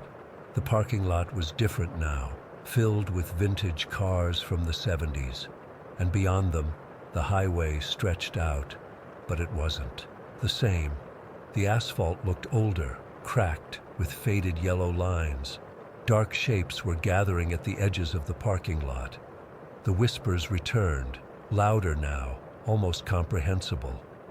I got back in my car, but it wouldn't start. The radio turned on by itself, scanning through stations of static until a voice broke through. Edward's voice. "I tried to warn you," he said, the words distorted with static. "The diner is one of their collecting points. Once you enter, you become part of the highway." I looked up and saw him standing in front of my car, more transparent now, the moonlight shining through him. "You're one of them," I whispered. He shook his head sadly. "I was like you once. Made the wrong turn, stopped at the wrong place. Now I try to help others avoid my fate. Sometimes I succeed. With you, I failed." The shadows were closing in, and with them came the others, the girl in the white dress, an old woman with a suitcase, a trucker with a crushed skull, all transparent, all watching me. "What happens now?" I asked, my voice breaking. "Now you join us," Edward said, "until someone comes along that you can save." That was 3 days ago. I've been sitting in my car outside this diner ever since, watching as the world shifts around me, sometimes looking like today, sometimes like decades past. People drive by, but they can't see me. Sometimes they stop at the diner, and I try to warn them, but they can't hear me either, except for one. A young woman pulled over last night to check her map. I appeared in her passenger seat, tried to warn her. She screamed and drove away. Maybe she'll be okay. The shadows are always at the edges of my vision now. The whispers are getting louder. I'm writing this on my phone, but I don't know if it will ever reach anyone. If you're reading this and you're driving on Highway 10 at night, please, don't stop for hitchhikers. Don't pull over at diners that appear out of nowhere. And if you see an old Honda in an empty parking lot with no driver, just keep going. Because I'm still here, watching, waiting, and I'm not alone. Story 8. I've never shared this story publicly before. It's been 11 years since it happened, and I still have nightmares about it. I was a detective with the Cedar Creek PD for 15 years before I took early retirement. Most cases fade with time, but this one still haunts me. It started in March 2012 with what seemed like routine theft reports from Cedar Creek Memorial. I'd been handling property crimes for about 3 years by then. The hospital administrator called me directly because they had a delicate situation they wanted handled quietly. When I arrived, they led me to a small conference room where the head of hospital security, the pharmacy director, and the night shift nursing supervisor were waiting. The pharmacy director, a nervous man with thick glasses who kept clicking his pen, explained that small amounts of medications had been disappearing over the past few months. Nothing dramatic, a few vials of sedatives here, some pain medications there. The amounts were so small that they'd initially attributed it to accounting errors. But then personal items started disappearing from patients' rooms during overnight hours. A watch here, a wedding ring there, a wallet from another room. What made it weird was that many of these thefts were happening in rooms with patients who were sedated or sleeping. Nobody was reporting confrontations with a thief. "We've reviewed our security footage," the security head said, sliding a folder across the table to me. "Nothing. Whoever's doing this knows where our cameras are." I spent that first day reviewing hospital procedures, shift schedules, and interviewing staff. The hospital was huge, nearly 400 beds spread across 5 wings and 6 floors. Staff rotated constantly between departments, and traveling nurses or specialists meant new faces were common. Anyone in scrubs with an ID badge around their neck could move through most areas without question. 3 weeks into the investigation, we had nothing solid. I'd set up additional surveillance in key areas, interviewed dozens of staff members, and was starting to think we might be dealing with multiple thieves rather than one person. Then I got a call from the nursing supervisor. An elderly patient wanted to speak with me. Margaret Wilson was 84, recovering from hip surgery and sharp as a tack. When I walked into her room, she was sitting up in bed, her white hair neatly combed, looking annoyed. "Detective Mercer," she said, waving me closer. "I saw him last night." I pulled up a chair. "Who did you see, Mrs. Wilson?" "The man who's been taking things, around 2 in the morning. I woke up and he was standing by my roommate's bed. I thought he was a doctor at first, but doctors don't snoop through people's nightstands." My heart started beating faster. "Can you describe him?" "Tall, maybe 6 feet, thin, dark hair. He was wearing blue scrubs. But the weird thing was," she leaned forward, lowering her voice, "he had a camera around his neck. One of those professional ones with a big lens. Who brings a camera on rounds at 2 in the morning?" That detail hit me like a truck. None of the staff had mentioned a camera in any of my interviews.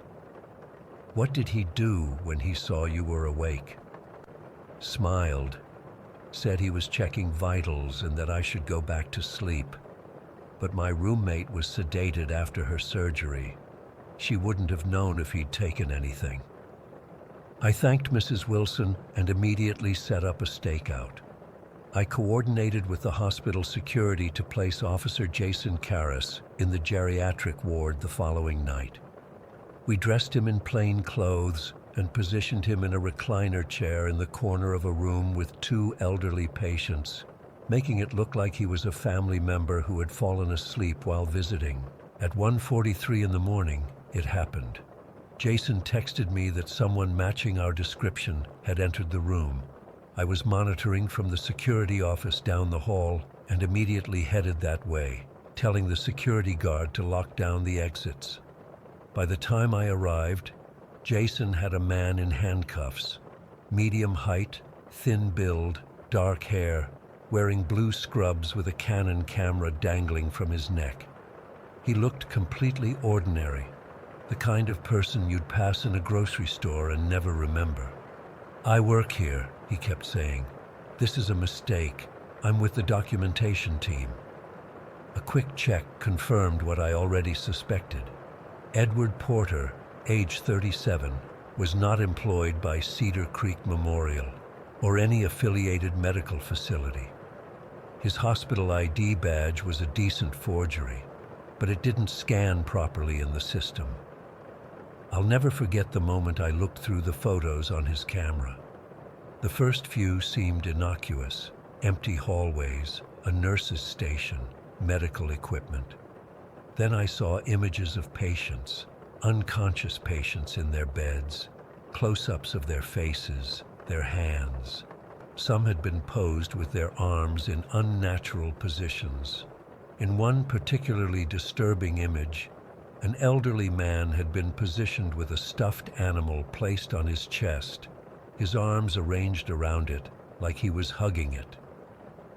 We obtained a search warrant for Porter's apartment that same night. What we found there still gives me chills. The 1-bedroom unit was sparsely furnished but meticulously organized. In his bedroom closet, we found 6 different sets of medical scrubs, ID badges for 3 different hospitals, and a box containing dozens of small personal items, watches, jewelry, eyeglasses, even dentures. But it was the photos that were truly horrifying. Hundreds of them, organized in albums by date and hospital. Each one featured an unconscious patient, many positioned in disturbing tableaus. Some wore jewelry or personal items that clearly weren't theirs. We later confirmed he was taking items from one patient and placing them on another before photographing them. His computer contained detailed notes on hospital schedules, security systems, and the effects of various medications. He had been entering Cedar Creek Memorial regularly for 18 months, sometimes multiple times a week. In a large facility with constantly rotating staff, no one questioned a quiet man in scrubs with a camera. If anyone asked, he would mumble something about documentation for the medical records, and most staff would just nod and move on. The psychological evaluation was chilling. Porter didn't care about the items he stole. They were just trophies and props for his true obsession, exercising power over unconscious, vulnerable people. The photos weren't just souvenirs, they were the whole point. He'd been stealing the medications partly to ensure patients stayed unconscious during his visits and partly just to prove he could. What haunts me most is how easy it was for him. He walked into that hospital night after night, wandering through the halls, entering patient rooms, manipulating people's bodies for his twisted photos, and nobody stopped him. He didn't need to sneak in. He just looked like he belonged. During the investigation, we discovered he'd done the same thing at hospitals in 2 other states. There's no telling how many patients he violated while they were at their most vulnerable. Most of his victims never knew what happened to them while they were unconscious. The court sentenced him to 12 years, but that doesn't feel like enough. Not for the violation of trust, the invasion of privacy, the manipulation of vulnerable people. What he took from those patients goes beyond physical items. I've worked plenty of disturbing cases in my career, but this one fundamentally changed how I see the world. I find myself studying ID badges whenever I'm at a hospital or doctor's office now. I notice who's walking the halls, who has access to which areas. I can't help it. Last month, I had to have a minor outpatient procedure that required sedation. As they were preparing to administer the medication, panic overwhelmed me. I made my husband promise to stay by my side the entire time, to not let anyone near me with a camera, to watch my belongings. The nurse probably thought I was crazy, but she didn't know what I know. The worst part is that most of Porter's victims still have no idea what happened to them. The hospital decided against notifying patients who appeared in his photos if they couldn't determine that anything had been stolen from them. It would just cause unnecessary distress, the administrator said. I argued against this decision, but it wasn't my call to make, so hundreds of people out there were photographed, posed, and violated while unconscious, and they'll never know. Sometimes I see elderly people around town and wonder if they were among Porter's victims, if he stood beside their hospital bed in the middle of the night, moved their limbs into position, and photographed them for his collection. Porter will be eligible for parole in a few years. I've already submitted my statement opposing his release, but the system works how it works. Sometimes I check the hospital's job postings, half expecting to see openings in security. Because if there's one thing I learned from this case, it's that the systems we trust to protect us when we're at our most vulnerable can be terrifyingly easy to breach. All it takes is a set of scrubs, a confident smile, and the right prop around your neck. Story 9. I've been debating for months whether to post this. I'm still trying to make sense of what happened down there in Whispering Caverns last April. My therapist thinks writing about it might help, but I'm not sure anything will ever help me understand what we experienced. I was part of a 5-person team, exploring a newly discovered extension of Whispering Caverns in Mammoth Cave National Park. We're all experienced spelunkers, myself, Elaine, Raymond, Kyle, Tessa, and Cameron. We've done dozens of expeditions together over the years, but nothing prepared us for this. The first 2 days were routine, challenging terrain, but nothing unusual for cave exploration. We mapped new passages, took samples, and documented everything meticulously. We had communications equipment to check in with our emergency contact twice daily, and everything was going according to plan.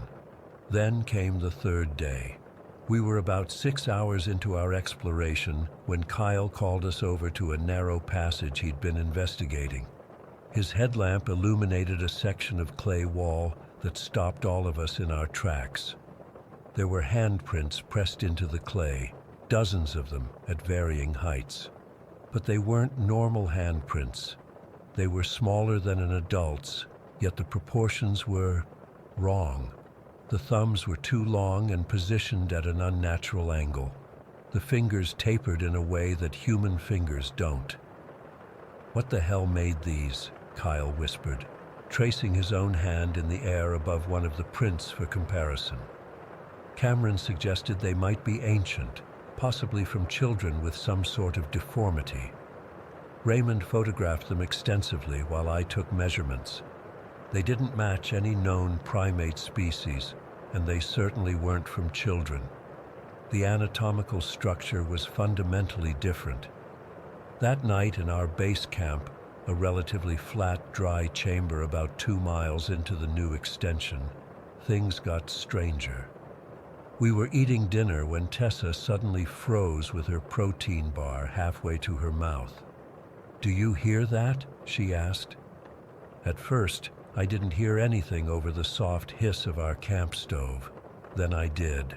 A faint, rhythmic sound that seemed to come from everywhere and nowhere at once. It was almost like whispering, but with patterns and cadences that reminded me of language. Not English or any language I recognized, but definitely communication. "It's just air moving through narrow passages," Cameron said, but his voice lacked conviction. Kyle had already grabbed our digital recorder and was moving around the chamber, trying to capture the sounds. "It's like sentences, like someone's talking just below where I can understand." All 5 of us could hear it. The sounds continued for nearly 20 minutes, rising and falling in intensity, sometimes seeming to respond when we spoke. But when Kyle played back the recording, nothing. Just the ambient sounds of the cave and our own voices discussing what we were hearing. We tried 3 different recorders with the same result. The sounds were clearly audible to our ears, but completely absent from the recordings. We didn't sleep much that night.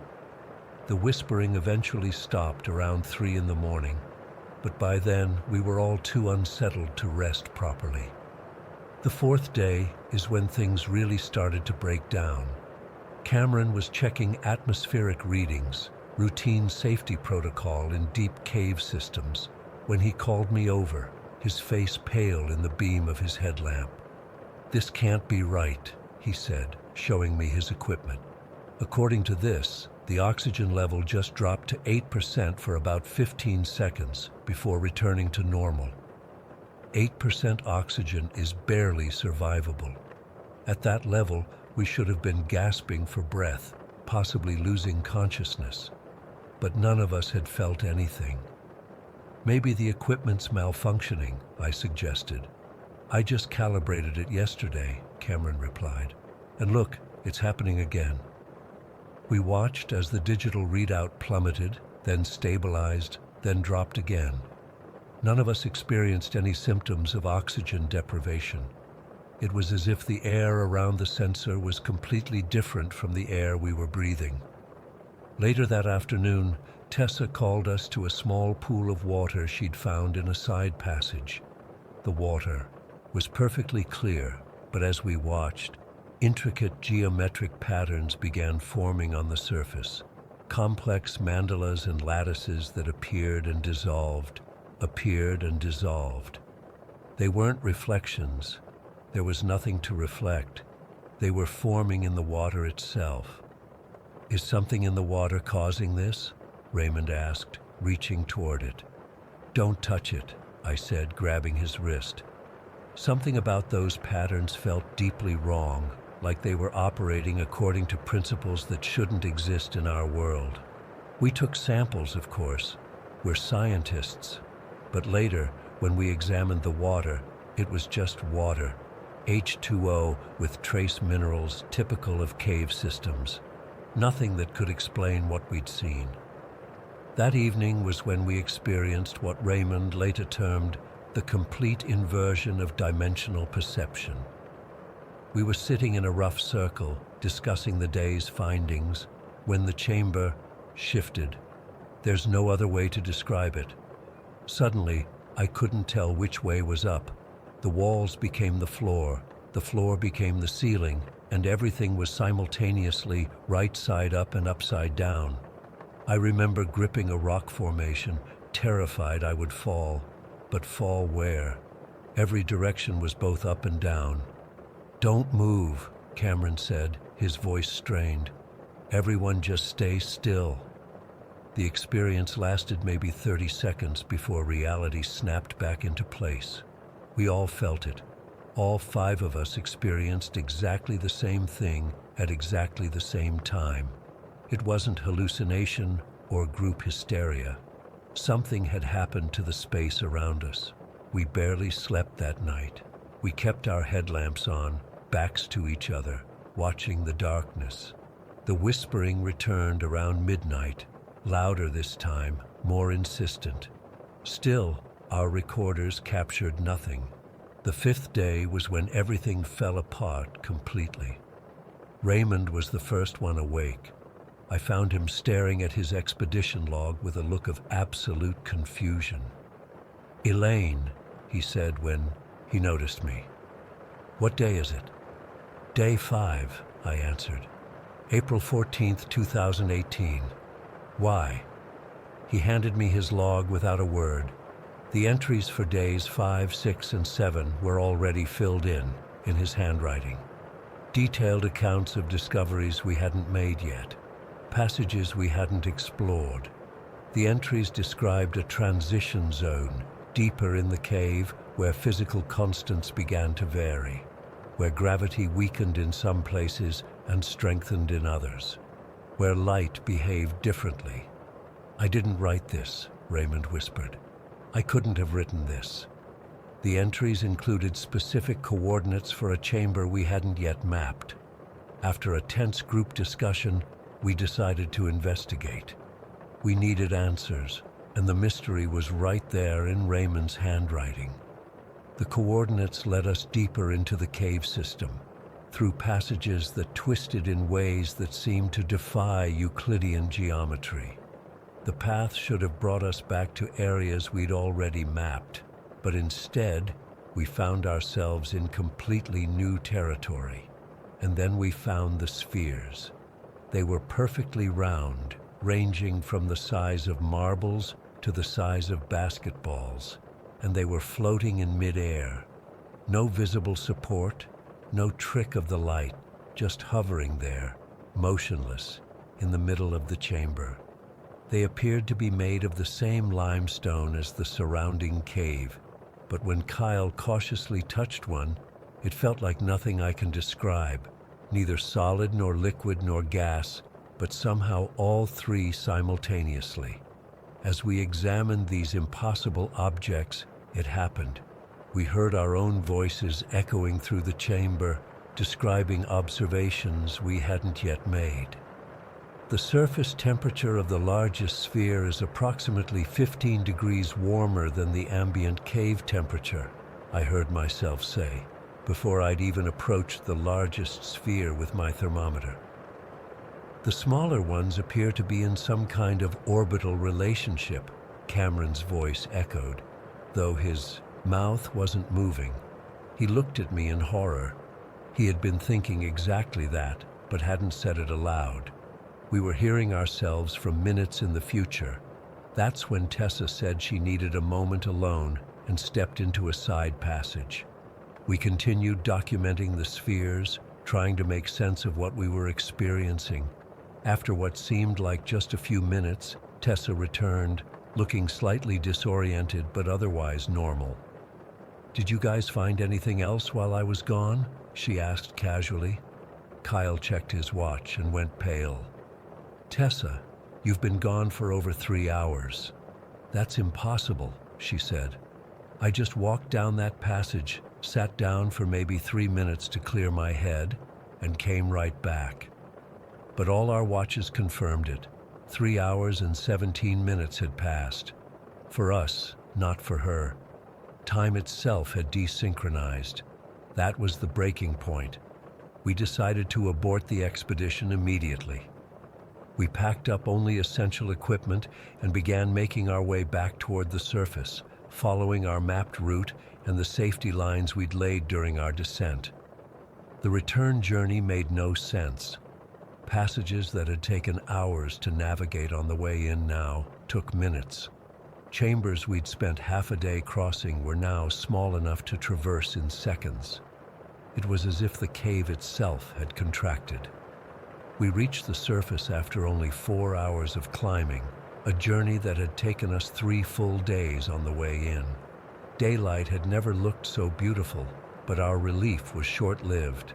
Our emergency contact, a park ranger named Jeff, was waiting with a search and rescue team, visibly shocked to see us emerge. "Where the hell have you been?" he demanded. "You missed 2 check-ins. You've been completely out of contact for 24 hours. But we hadn't missed any check-ins. We'd maintained our twice-daily communication schedule religiously. We had the logs to prove it. Jeff showed us his own log. No communications received since the previous day, despite our radio working perfectly each time we'd used it.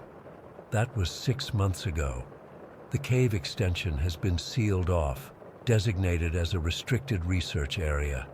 Our samples and recordings have been analyzed repeatedly, with no explanations forthcoming. The water from the pattern-forming pool is just water. The photographs of the handprints show nothing unusual, just normal human handprints, not the bizarrely proportioned ones we all saw and measured. My colleagues and I have been debating what to do with our experience. Raymond thinks we encountered some kind of interdimensional bleed-through. Cameron believes it was an elaborate group hallucination triggered by unknown gases in the cave system. Kyle has retreated into deep religious contemplation. Tessa refuses to discuss it at all. As for me, I think we briefly inhabited a space where reality itself is more flexible than our science allows for. A place where the rules we take for granted, time, space, dimensionality, become suggestions rather than laws. I've started having dreams about those whispering voices. In the dreams, I can finally understand what they're saying.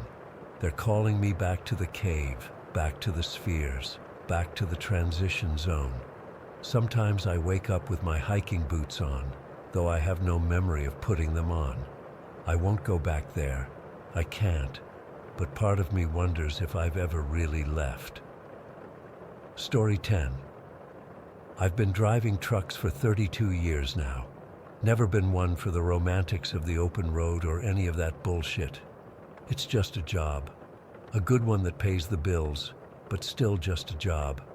I've always approached driving like a math problem. You've got your distance, your speed, your weight, and your time. Simple, predictable. That's how I like it. My dispatchers used to joke that they could set their watches by me. If I said I'd be there at 2:17, I'd be there at 2:17, not 2:15, not 2:20. Exactly when I said I would. But what happened last November on I-80 in Wyoming, I still can't explain it. I've tried. God knows I've tried. It was a standard haul, refrigeration components from Chicago to Boise. Nothing special. I'd done similar routes hundreds of times. The weather was decent for November, clear skies, temperatures in the low 40s during the day. I was making good time in my Peterbilt, about 3 hours ahead of schedule actually. I remember I was just past Kearney, Nebraska when the CB started acting up. At first it was just static, but not random static. It had this weird pattern to it, almost like Morse code, but not quite. I tried adjusting the squelch, switching channels, the usual fixes. Nothing worked. After about 20 minutes of that crap, I just unplugged the damn thing. I swear on my mother's grave, 10 minutes later, I glanced over, and the CB was back in its cradle, plugged in, working. I nearly ran off the damn road when I saw it. The static was gone, replaced by what sounded like a distress call. A man's voice, calm but urgent. Accident at 401, multiple vehicles, need assistance, pattern repeating. I thought maybe I was picking up some highway patrol frequency by accident. But then the voice said something that made my blood run cold. Victor Reeves, do not stop at mile marker 401, pattern repeating. My fucking name. My name on a CB transmission in the middle of nowhere, Nebraska. I pulled into a truck stop outside of North Platte to fuel up and grab some coffee. My hands were shaking so bad I could barely hold my thermos. The kid at the counter couldn't have been more than 20. Noticed I was rattled. "You all right, sir?" he asked. I don't know why, but I told him about the radio, about mile marker 401. His face went white. "That's over in Wyoming, right? On I-80? I nodded. "My uncle's a state trooper out that way," he said, leaning in like he was telling me a secret. "There was a big pile up there. Oh, about 9 years ago. 5 people died. Real nasty. Ever since then, that stretch has had like triple the accident rate of anywhere else in the state. My uncle says they've checked the road surface, visibility, everything. Can't find any reason for it." I called Wyoming Highway Patrol right there from the truck stop. Told them about the transmission. The dispatcher took my information, said they'd send someone to check it out. But I could tell she didn't believe me. Probably thought I was some bored trucker playing games. I should have turned around. Should have called in sick, found a motel, anything. But 32 years of perfect deliveries was riding on me, and I had a schedule to keep. By the time I crossed into Wyoming, it was after midnight. Clear night, stars everywhere, nearly full moon. Perfect driving conditions. The CB had been quiet for hours, and I was starting to think I'd imagined the whole thing. Maybe I was more tired than I thought. Maybe it was time to consider retirement. I was about 20 miles from marker 401 when the temperature dropped. And I don't mean it got a little cooler. I mean it went from 38 degrees to 17 in less than a minute. My truck's thermometer couldn't keep up. The digital display flickered like crazy. The CB crackled back to life. Victor Reeves approaching mile marker 401, pattern repeating, do not stop.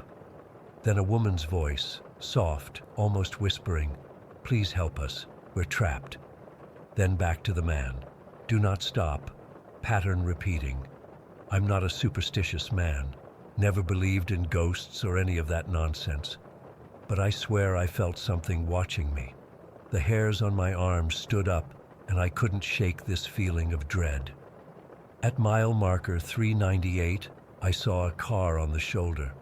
Looked like a late model sedan, maybe a Toyota or something, with the hazards blinking. As I got closer, I saw a woman standing next to it, wearing something, light-colored. She started waving her arms, flagging me down. The CB burst to life again. Do not stop for her, pattern repeating. I slowed down a little, torn between 32 years of always stopping to help stranded motorists and this increasingly terrifying warning coming through my radio. As I passed her, I glanced in my mirror. She wasn't looking at me anymore. She was looking down the road toward mile marker 401, and she was smiling. Not a normal smile, the kind of smile that doesn't belong on a human face. My heart was pounding so hard I could feel it in my fingertips. The temperature kept dropping, 14 degrees, 11, 7. Frost started forming on the inside of my windshield, which is impossible in a climate-controlled cab. At mile marker 400, the CB went crazy, multiple voices overlapping. Turn around. Don't look at them. Pattern repeating. They're waiting for you. Accelerate through the gap. I hit mile marker 401 doing about 65. It felt like driving through a curtain of cold air. Frost covered my windshield almost completely, leaving just a small, clear spot in the center. Through that spot, I saw Jesus. I still have nightmares about what I saw. The interstate ahead of me wasn't empty anymore. There were vehicles, at least 8 or 9 of them, scattered across all lanes. A jackknifed semi, a minivan on its side, several cars with their front ends crushed, and there were people moving between the vehicles, except they weren't people, not really. They were human-shaped, but they moved wrong, too smooth in some ways, too jerky in others, like someone had filmed real people and then played the footage at slightly the wrong speed, and they were all moving in these weird, synchronized patterns, like some kind of fucked-up choreography. They were reenacting something. The accident from 9 years ago. They were trapped in it, playing it out over and over. One of them turned and looked right at me as I approached. Its face, Christ.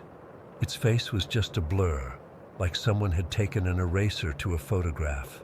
But somehow I knew it was smiling that same wrong smile as the woman by the car.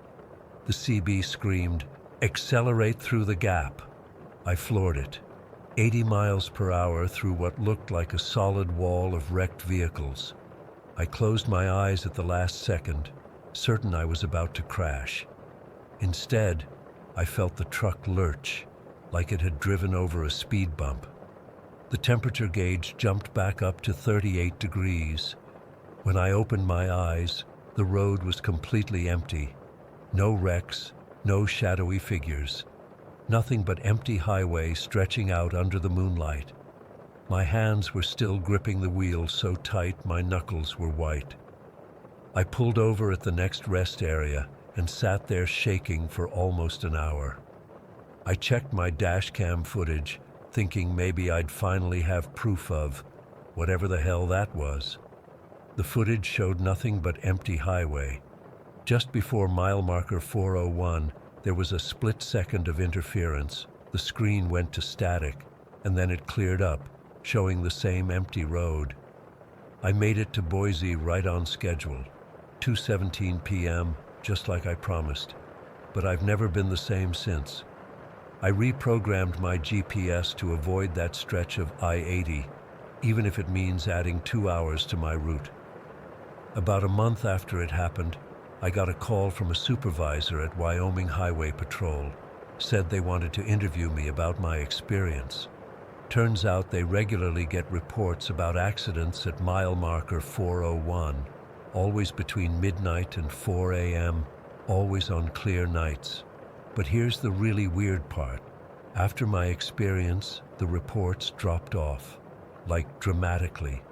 The supervisor said they'd seen a 73% decrease in accident reports near that marker, like whatever was trapped there had somehow been released. I still drive, still make my deliveries on time, but I keep my CB unplugged now, and sometimes, on clear nights when I'm driving alone, I swear I can hear a voice whispering just at the edge of my hearing. Thank you, Victor Reeves. Pattern broken. Story 11.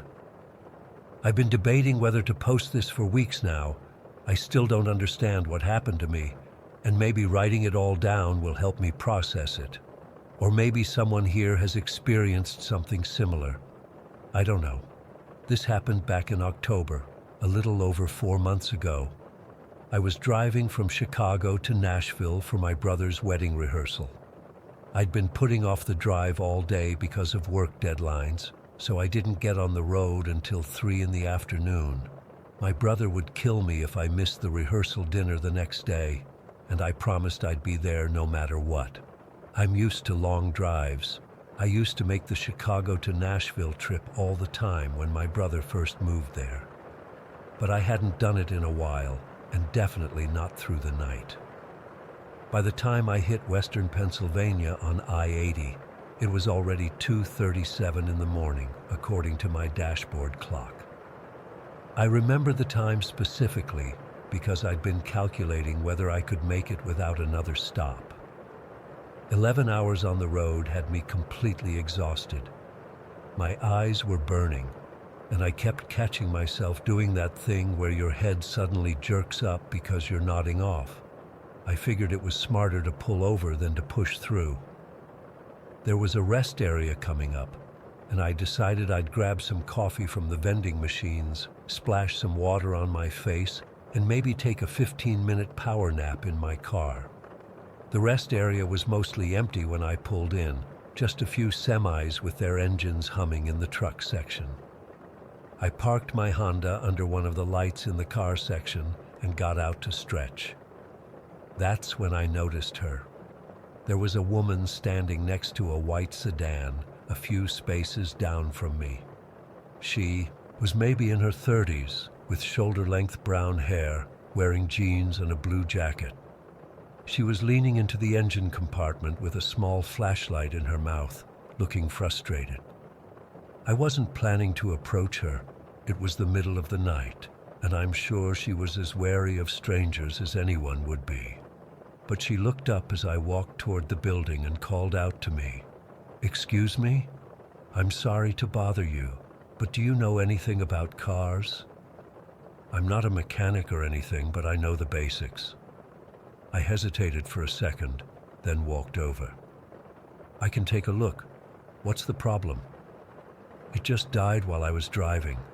I managed to coast in here, but now it won't start at all." She sounded tired and stressed. "I'm David, by the way," I said, trying to be friendly without being creepy. "Rebecca," she replied with a small smile. "Thanks for helping. I've been stuck here for a while." I checked the obvious things first. Her battery connections looked corroded and loose. I jiggled the terminal, and it was definitely not on tight. I told her I thought that might be the problem. "Do you have any tools?" I asked. She opened her trunk and pulled out one of those small emergency kits. It had a basic wrench that was good enough to tighten the battery connection. When we tried starting the car again, it fired right up. Rebecca was incredibly grateful. She kept thanking me, saying she'd been worried she'd be stuck there all night. "No problem," I said, glad it was something simple. I was about to head back to my car when she asked, "Which way are you headed?" "East," I told her. "I'm on my way to Nashville." "Would you mind if I followed you for a bit?" she asked. "At least until we reach somewhere with cell service. My phone's not getting any signal here, and I'd feel safer knowing there's someone ahead of me if the car dies again." It seemed reasonable enough. I told her sure, I was going to grab some coffee first, and then we could head out. She said she'd wait in her car. I went into the rest area building, got my coffee, splashed some water on my face, and even slapped my cheeks a few times to wake myself up. When I came back out, Rebecca's white sedan was still there, and I could see her silhouette in the driver's seat. I got back on the highway with Rebecca following behind me. Her headlights stayed steady in my rearview mirror. I was feeling more alert after the coffee and the brief break, but I was still planning to stop at the next service plaza for a proper nap. We'd been driving for maybe 10 minutes when I noticed flashing lights up ahead. A state trooper had someone pulled over on the shoulder. As we passed by, I automatically slowed down like everyone does when they see a cop. What happened next is where things started getting weird. The trooper suddenly abandoned the traffic stop he was conducting, jumped in his cruiser, and pulled out behind us with his lights on. At first, I thought he was going after Rebecca for some reason, but then I realized he was signaling for me to pull over. I pulled onto the shoulder, confused about what I could have done wrong. I wasn't speeding. My tags were current. I watched in my side mirror as the trooper approached cautiously, hand near his holster like they often do at night. "License and registration," he said when I rolled down my window. I handed them over, still confused. "Officer, was I doing something wrong?" He shined his flashlight into my back seat, then looked back down the highway. "Sir, where are you coming from right now?" "The rest area about 10 miles back," I said. "I stopped for a coffee." "And where are you headed?" "Nashville. My brother's getting married tomorrow. Well, today, I guess." The trooper nodded slowly, still looking tense. "And the white sedan that was following you? Where is it now?" I turned around to look out my back window. The highway behind us was empty. No white sedan. No Rebecca. She was just behind me. A woman named Rebecca. Her car had battery problems at the rest area, and I helped her fix it. She asked to follow me until we reached somewhere with cell service. The trooper's expression changed. Something flashed across his face. Concern, maybe even fear. "Sir, there was no white sedan following you. You were the only eastbound vehicle that's passed me in over 20 minutes. A chill ran through me. That's impossible. She was right behind me. I could see her headlights in my mirror. You said her name was Rebecca?" The trooper's voice had dropped lower. "Yeah, Rebecca. She told me her name was Rebecca." He was quiet for a moment. "Did you have any physical contact with this woman? Did you touch her at all?" The question seemed bizarre, but I answered honestly. "We shook hands when I introduced myself." The trooper stepped back from my car. "Sir, I'm going to need you to follow me to the barracks. There's something you need to know." I followed the trooper's cruiser to a state police barracks about 15 minutes away. The whole time, I kept checking my mirrors, half expecting to see Rebecca's white sedan behind me again, but there was nothing. At the barracks, the trooper, whose name was Officer Holloway, sat me down in an interview room. He didn't treat me like a suspect. It was more like he was concerned for me. "Mr. Mercer," he began, "I need to tell you something that's going to sound crazy. The rest area where you stopped tonight has a history. 6 years ago, a woman named Rebecca Sanderson died in a hit-and-run accident at that exact location." I felt my stomach drop. Every October, around the anniversary of her death, we get reports of people seeing her there. The details are always the same. Her car broke down, she asks for help, and then she follows them back onto the highway. "This is some kind of joke, right?" I said, but the look on his face told me it wasn't. Officer Holloway continued, "According to the accident report, Rebecca's car broke down at the rest area. A male driver helped her get it started. Her battery connection was loose. She followed him back onto the highway and was struck by a truck 5 miles down the road. My hands started shaking, but I touched her.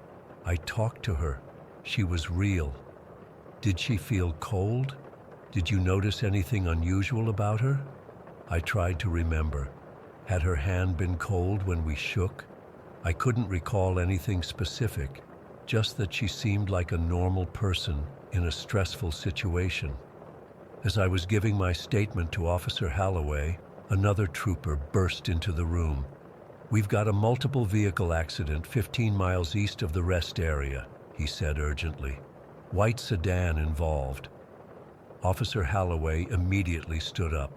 "Stay here," he told me, and rushed out. I sat in that interview room for what felt like hours, my mind racing. Was I losing it? Had I hallucinated Rebecca out of exhaustion? But if I had, how did the trooper know about her before I even mentioned her name? When Officer Halloway finally returned, his face was ashen. He sat down across from me and didn't speak for several seconds. "Mr. Mercer, I need you to remain calm," he finally said. "We responded to an accident scene involving a white sedan and several other vehicles." "Rebecca's car?" I asked. "No," he said, his voice strained. "The vehicle was a Honda Civic, your Honda Civic." I laughed nervously. "That's impossible. My car is in the parking lot." "The vehicle had your license plate, and—" He paused, seeming to struggle with what to say next. "There was a body in the driver's seat. The paramedics pronounced him dead at the scene. Time of death approximately 2:45 a.m. "What are you saying?" My voice was barely a whisper. "The driver had your license in his wallet. It was you, Mr. Mercer." The room seemed to tilt around me. "That's not possible. I'm sitting right here. I'm talking to you." Officer Halloway looked at me with a mixture of pity and fear. "I don't understand it either, but I think you need to come with me." He drove me to the accident scene.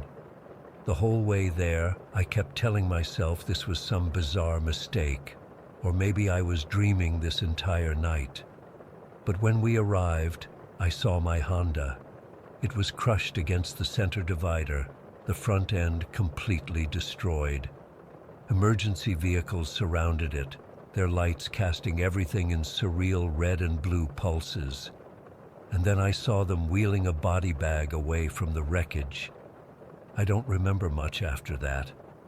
I remember walking toward my car with Officer Halloway calling after me. I remember looking inside and seeing blood on the airbag. I remember reaching out to touch the door handle and watching my hand pass through it. That's when Rebecca appeared next to me. "I'm sorry, David," she said. "I tried to warn you, but I couldn't. None of us can." "Warn me about what?" I asked, though I think I already knew. "About Blood Mile. That's what we call this stretch of I-80. It claims so many victims from drowsy driving. We all fell asleep at the wheel. You did too, right after you left the rest area. You never actually helped me with my car. You never even saw me until after." I looked back at the highway, at the gentle curve where my car had gone off the road. "So I'm—" "Yes," she said simply. "And now you're part of it too. We try to warn them, to keep them from driving when they're too tired. But it never works. They can't hear us until they're like us." I've been standing at that rest area for 4 months now. I've watched dozens of tired drivers pull in, get their coffee, and head back out into the night. Sometimes I approach them. Sometimes they even seem to see me for a moment, but they always drive away. Tonight, I saw a young woman pull in. She looked exhausted, fighting to keep her eyes open as she walked to the vending machines. When she came back out, I approached her. "Car trouble?" she asked, noticing me standing there. "No," I said, "but I noticed you seemed tired. I'm headed east, too. Would you mind if I followed you? Just until the next service plaza?" Behind me, I could feel the others watching. Rebecca and all the rest of Blood Mile's victims. We all know what will happen at mile marker 183, where the long, gentle curve tempts tired eyes to close for just a moment too long. I'm telling this story because I don't know what else to do. I don't know if I'm trapped here forever or if there's some way out. All I know is that I'm not sure if I'm alive anymore and I can't stop reliving that night over and over again. Story 12. I still can't believe I'm writing this down. Part of me hopes putting it all out there will help make sense of what happened, but honestly, I doubt anything will ever explain what we experienced at Hollow Pine Lake. It was supposed to be a simple weekend getaway.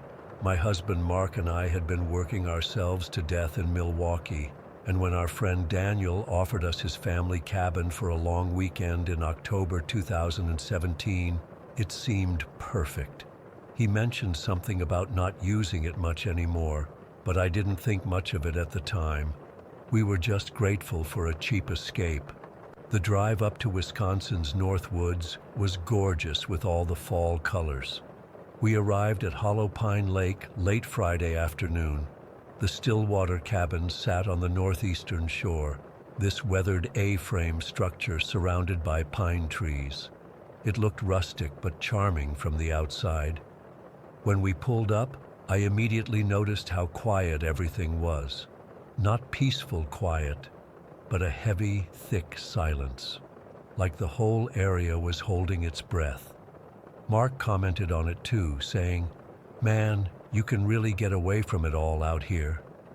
The lake stretched out beyond the cabin, completely still, reflecting the trees and sky like a perfect mirror. I remember thinking it was almost too perfect, like a postcard or something. The cabin key was hidden under a fake rock, just where Daniel said it would be.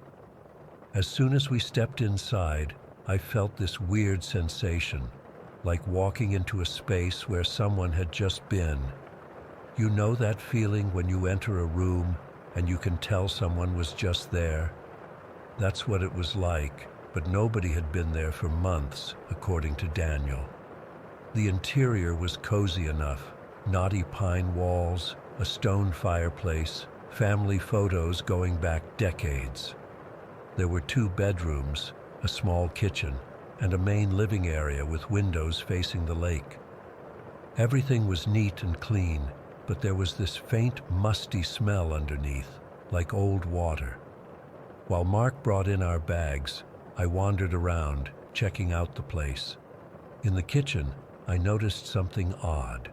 All the dishes and glasses in the cabinet were perfectly aligned, spaced exactly the same distance apart. Not just organized, but meticulously, unnaturally perfect. When I opened the refrigerator, I jumped back. It was completely empty except for a single glass of water sitting dead center on the middle shelf. "Mark," I called. "Did Daniel say someone would be prepping the place?" He came in, looked at the water glass, and shrugged. "Maybe the caretaker left it. I don't know." We unpacked and decided to check out the dock before sunset. The wooden walkway extended about 30 feet into the lake. Walking down it felt strange.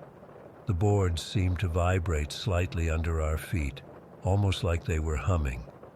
At the end of the dock, I crouched down to touch the water. It was ice cold, much colder than it should have been for early October. As I was leaning over, I saw something that made me freeze. For just a second, I could have sworn I saw our cabin reflected in the water, but not the way reflections work.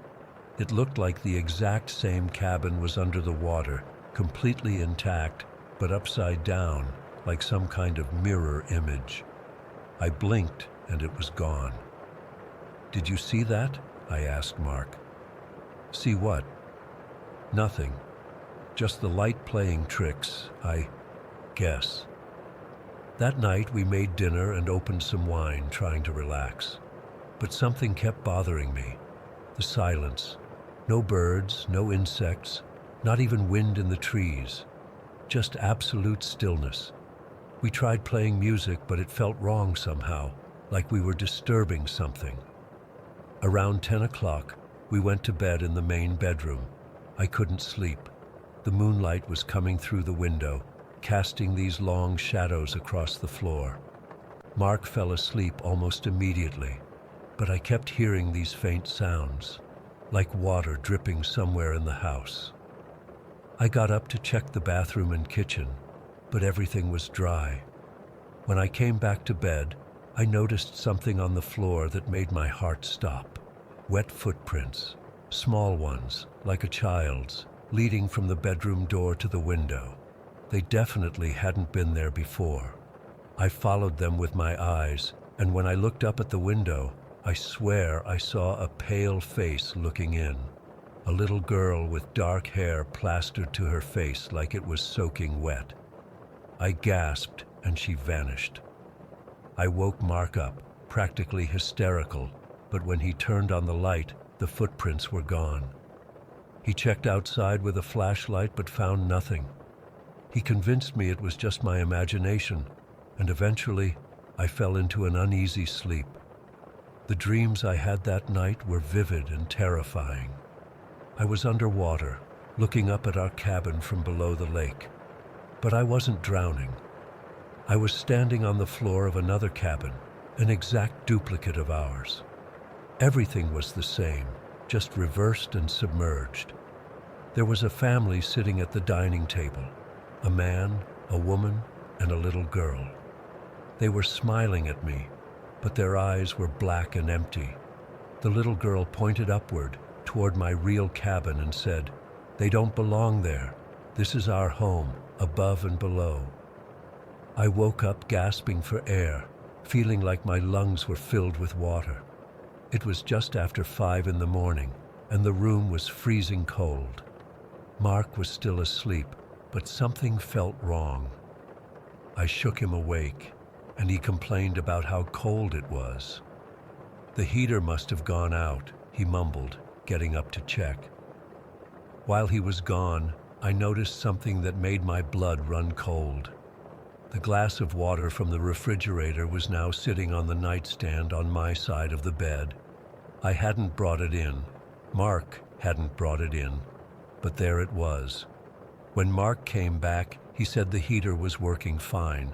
I showed him the water glass, and he looked confused.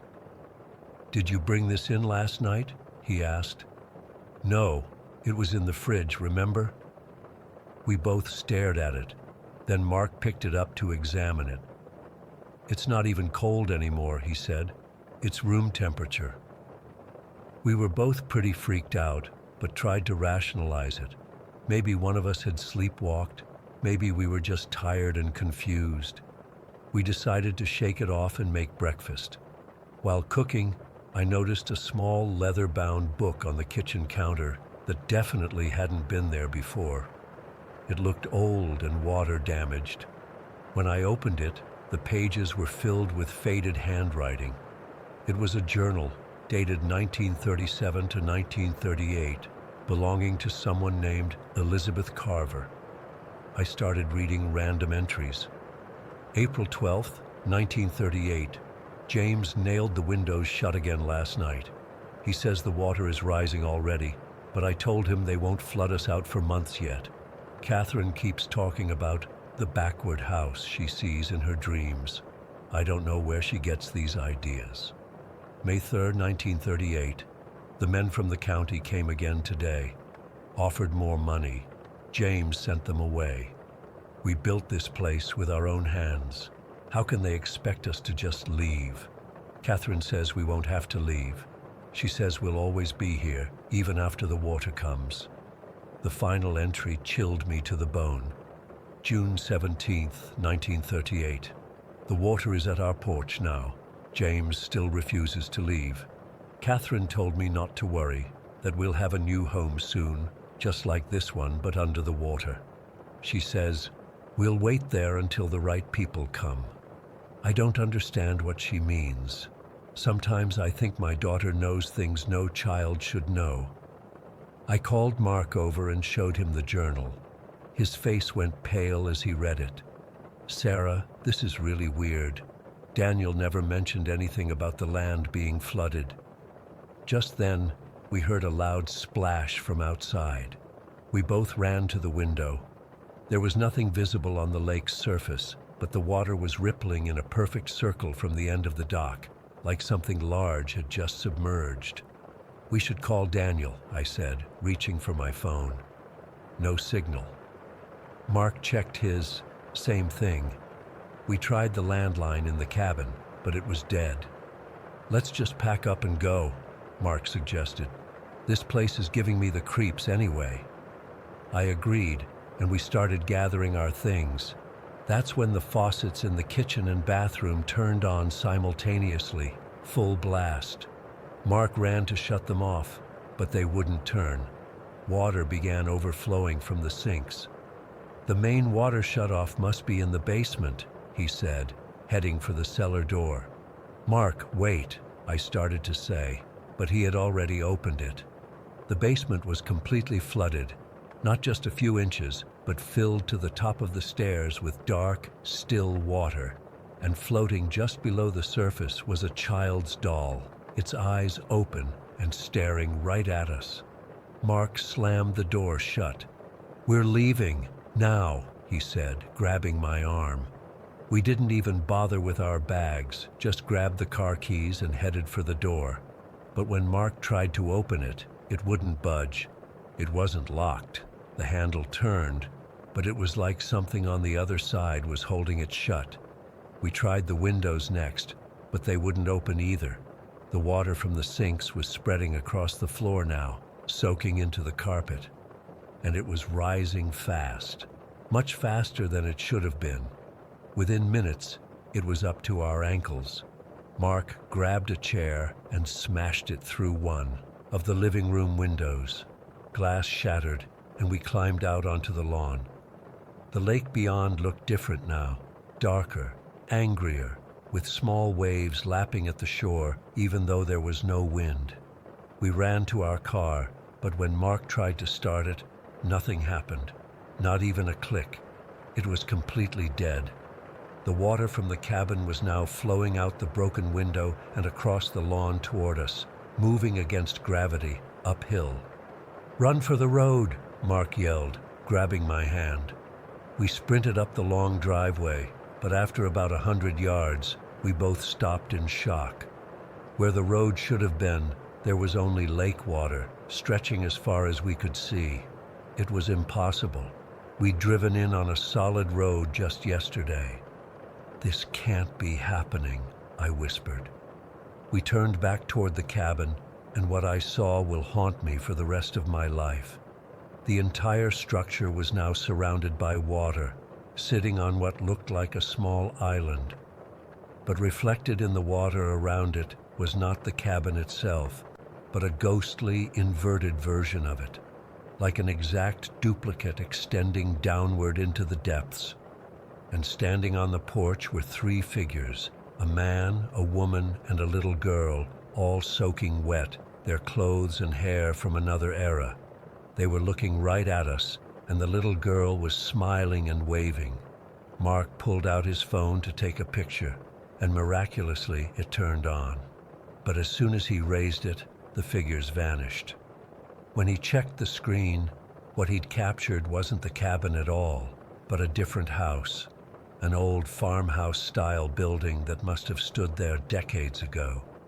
And in one of the windows, clearly visible, was the face of the little girl, only her eyes were completely black. That's when we heard the voice behind us. "You're seeing Catherine, aren't you?"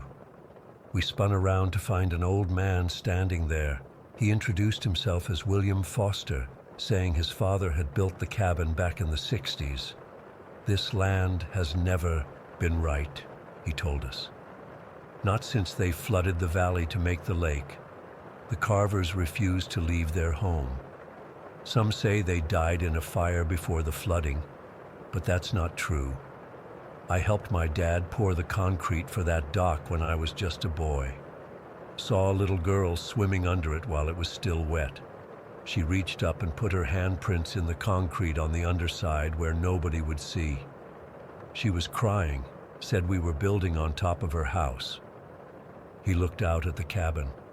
"The Stillwaters never should have built here. The lake doesn't want them. It doesn't want you either." Just then, we heard a loud cracking sound.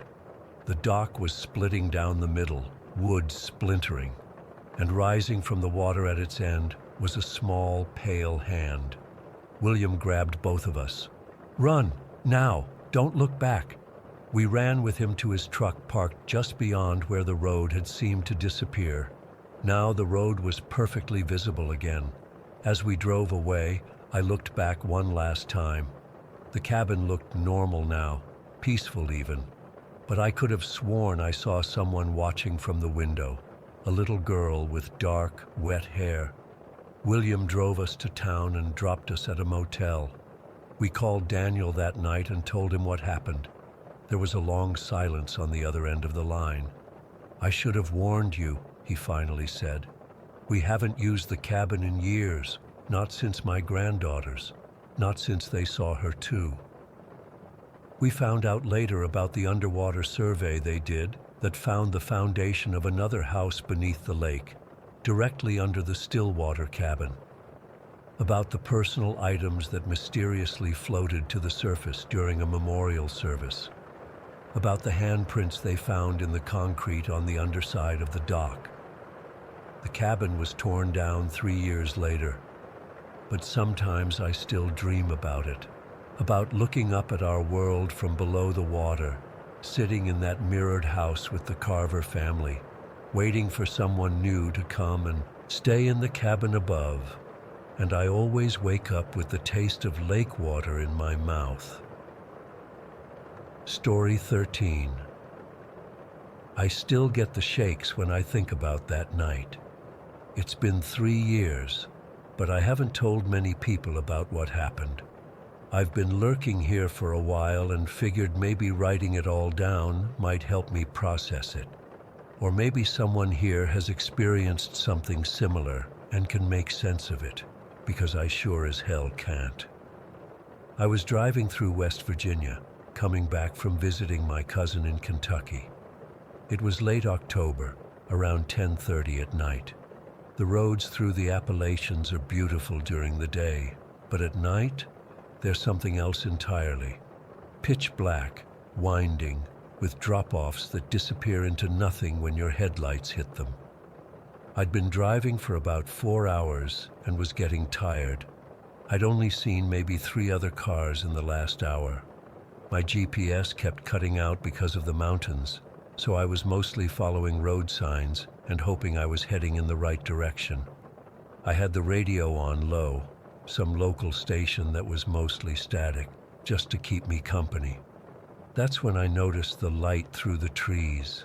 At first, I thought it was just a house, or maybe the reflection of my headlights, but it was too bright, too intense. It flashed between the trees as I drove, appearing and disappearing like some kind of signal. I remember thinking it was weird, but didn't really dwell on it. When you're alone on mountain roads at night, your mind plays tricks on you. I'd been putting off stopping to pee for the last hour, telling myself I could make it to the next gas station, but my bladder had other ideas. There weren't any rest stops or gas stations for miles, according to my GPS the last time it had worked. I spotted a small pull-off area ahead, just a gravel patch big enough for maybe 2 cars, and decided I couldn't wait any longer. I pulled over, grabbed my phone for light, and walked about 20 feet into the trees for privacy. The forest was so quiet it was unsettling. No crickets, no night birds, nothing. Just the occasional rustle of leaves in the wind. I remember thinking how vulnerable I felt, squatting there in the dark, but I really had no choice. I was just finishing up, pulling my pants back up, when I heard a twig snap behind me. I spun around, phone flashlight swinging wildly, and that's when I saw him. A man, tall and thin, wearing dark clothes and a baseball cap, and he was pointing a rifle at my chest.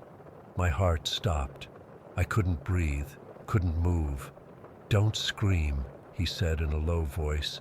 "I need a ride, and if you don't give me one, I'm taking your car." His voice wasn't what I expected. He didn't sound angry or threatening. He sounded scared, desperate. That somehow made it worse. I nodded, my whole body trembling. "Okay," I managed to whisper. "Just don't hurt me." He followed me back to my car, staying a few paces behind with the rifle trained on me the whole time. I could feel its presence like a physical touch between my shoulder blades. My legs felt like jelly, and I kept thinking I was going to pass out. "You drive," he said when we reached the car. "I'll tell you where to go." I got into the driver's seat, and he climbed into the passenger side, the rifle now resting across his lap, pointed at my ribs. Up close, I could see he was maybe in his 30s, with several days' worth of stubble and dark circles under his eyes.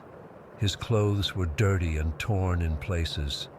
"Just drive," he said, glancing nervously in the side mirror. "Keep going the direction you were headed."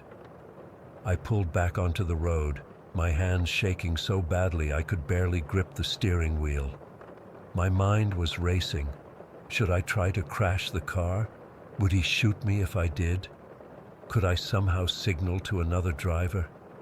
But there were no other drivers. We were completely alone on that mountain road. We drove in, silence for what felt like forever, but was probably only 15 or 20 minutes. The man kept looking over his shoulder, checking the mirrors. "What's your name?" he asked suddenly. "Emma," I said, my voice barely above a whisper. "I'm not going to hurt you, Emma," he said. "I just need to get somewhere safe." I didn't believe him. Why would I? He had a rifle pointed at me. "Who are you running from?" I asked, immediately regretting the question. What if it made him angry? He didn't answer, just stared out the windshield. After a few more minutes of silence, he spoke again. "Slow down around these curves and turn your high beams on." I did as he said. The road was getting narrower, the curves tighter. The trees pressed in from both sides, making it feel like we were driving through a tunnel. That's when my headlights illuminated something in the road ahead. A body. A man lying face down across the center line. "Stop the car," I gasped, instinctively hitting the brakes. "No!" the man shouted, grabbing my arm. "Don't stop! It's a trap!" As if to confirm his words, I caught a glimpse of movement in my peripheral vision. A car hidden among the trees just off the road, its headlights off. I hesitated for a split second, and that's when two men burst from the trees. One ran toward the body in the road, and the other raised what looked like a shotgun. "Drive!" my passenger screamed. I slammed on the gas and swerved around the body, tires screeching. The car fishtailed, and I fought to regain control. A loud crack split the air, and my rear window exploded, showering us with glass. I screamed and ducked instinctively, but somehow kept my foot on the gas. Another shot rang out, and I felt the car jerk as it hit something, the side panel maybe. "Go, go, go!" the man was yelling, and I was pushing the pedal to the floor, the engine whining as we took the curves way too fast.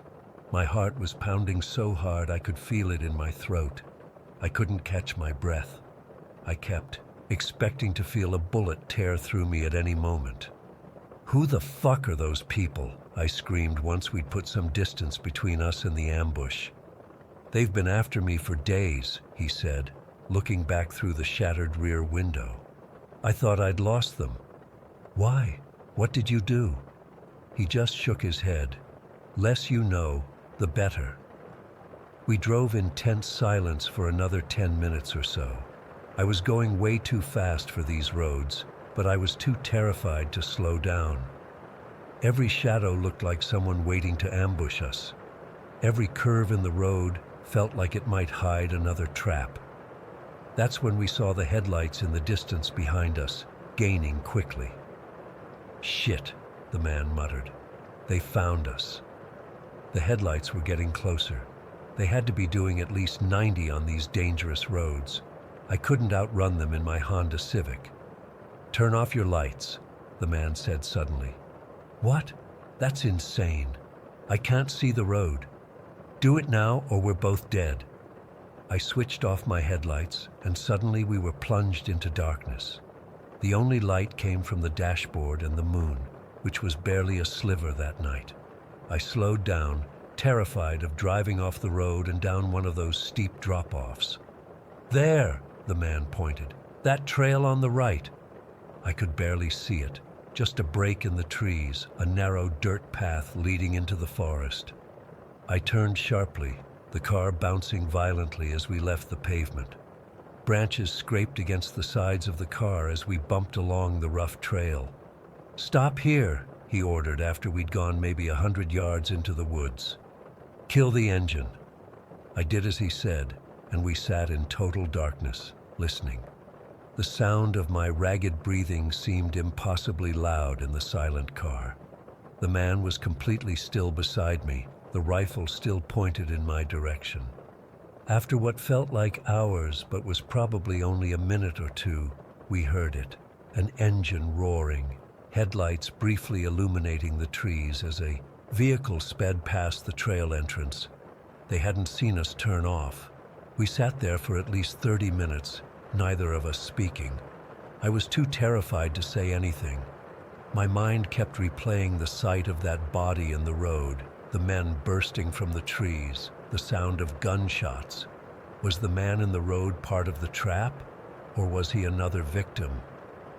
"I think we can go now," the man finally said, "but we need to head back the other way. They'll be waiting ahead." I started the car, but kept the headlights off as we slowly made our way back to the main road. When we reached it, I hesitated. "Still no lights," he said. "Not until we're a few miles away." So I drove in near darkness, my nerves shot, jumping at every shadow. My hands were cramping from gripping the steering wheel so tightly.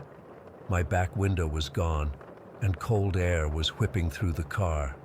I could feel tiny pieces of glass in my hair, on my clothes. After driving for about an hour, we finally reached a small town.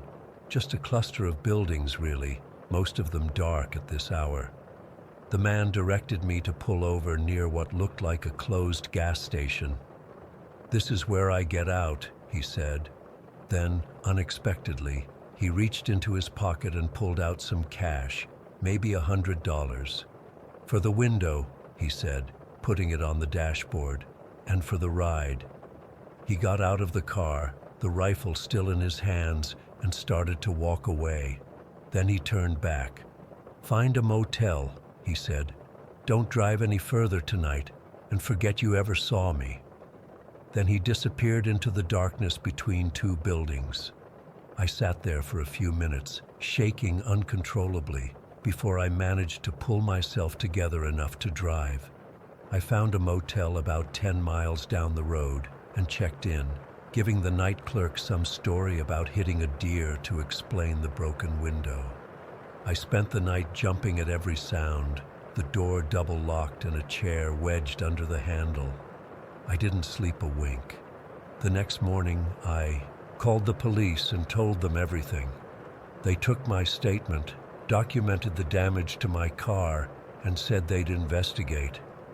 I even showed them the place where we'd been ambushed, but there was no body, no evidence of the hidden car, nothing. The investigation went nowhere. They never found the man with the rifle or the people who were chasing him. After a few weeks, they basically told me the case was going cold. They even started to imply that maybe I'd imagined some of it, or exaggerated because I was tired and driving alone at night. It's been 3 years, and I still don't know who that man was or why those people were hunting him. I don't know if he was a criminal or a victim or both. I don't know if I saved his life by giving him a ride or if I helped a dangerous person escape justice. What I do know is that I'll never drive through that part of West Virginia again. I don't care if it adds 6 hours to my trip. I'll take the long way around, and I never, ever pull over on deserted roads anymore, no matter how badly I need to pee. Sometimes I still wake up in the middle of the night, heart racing, convinced I can hear the sound of that shotgun firing, glass shattering. The fear doesn't go away. It just gets easier to ignore during daylight hours. Story 14. I've been putting off writing this for weeks now. I'm not even sure if I should be sharing it online, but I need to tell someone. Maybe someone out there has experienced something similar or can make sense of what happened to me. It was early October, just 3 weeks ago. I'd been working non-stop at my office job, and I desperately needed to clear my head. My girlfriend and I had just broken up, and I couldn't stand being in my empty apartment anymore. I decided to go camping.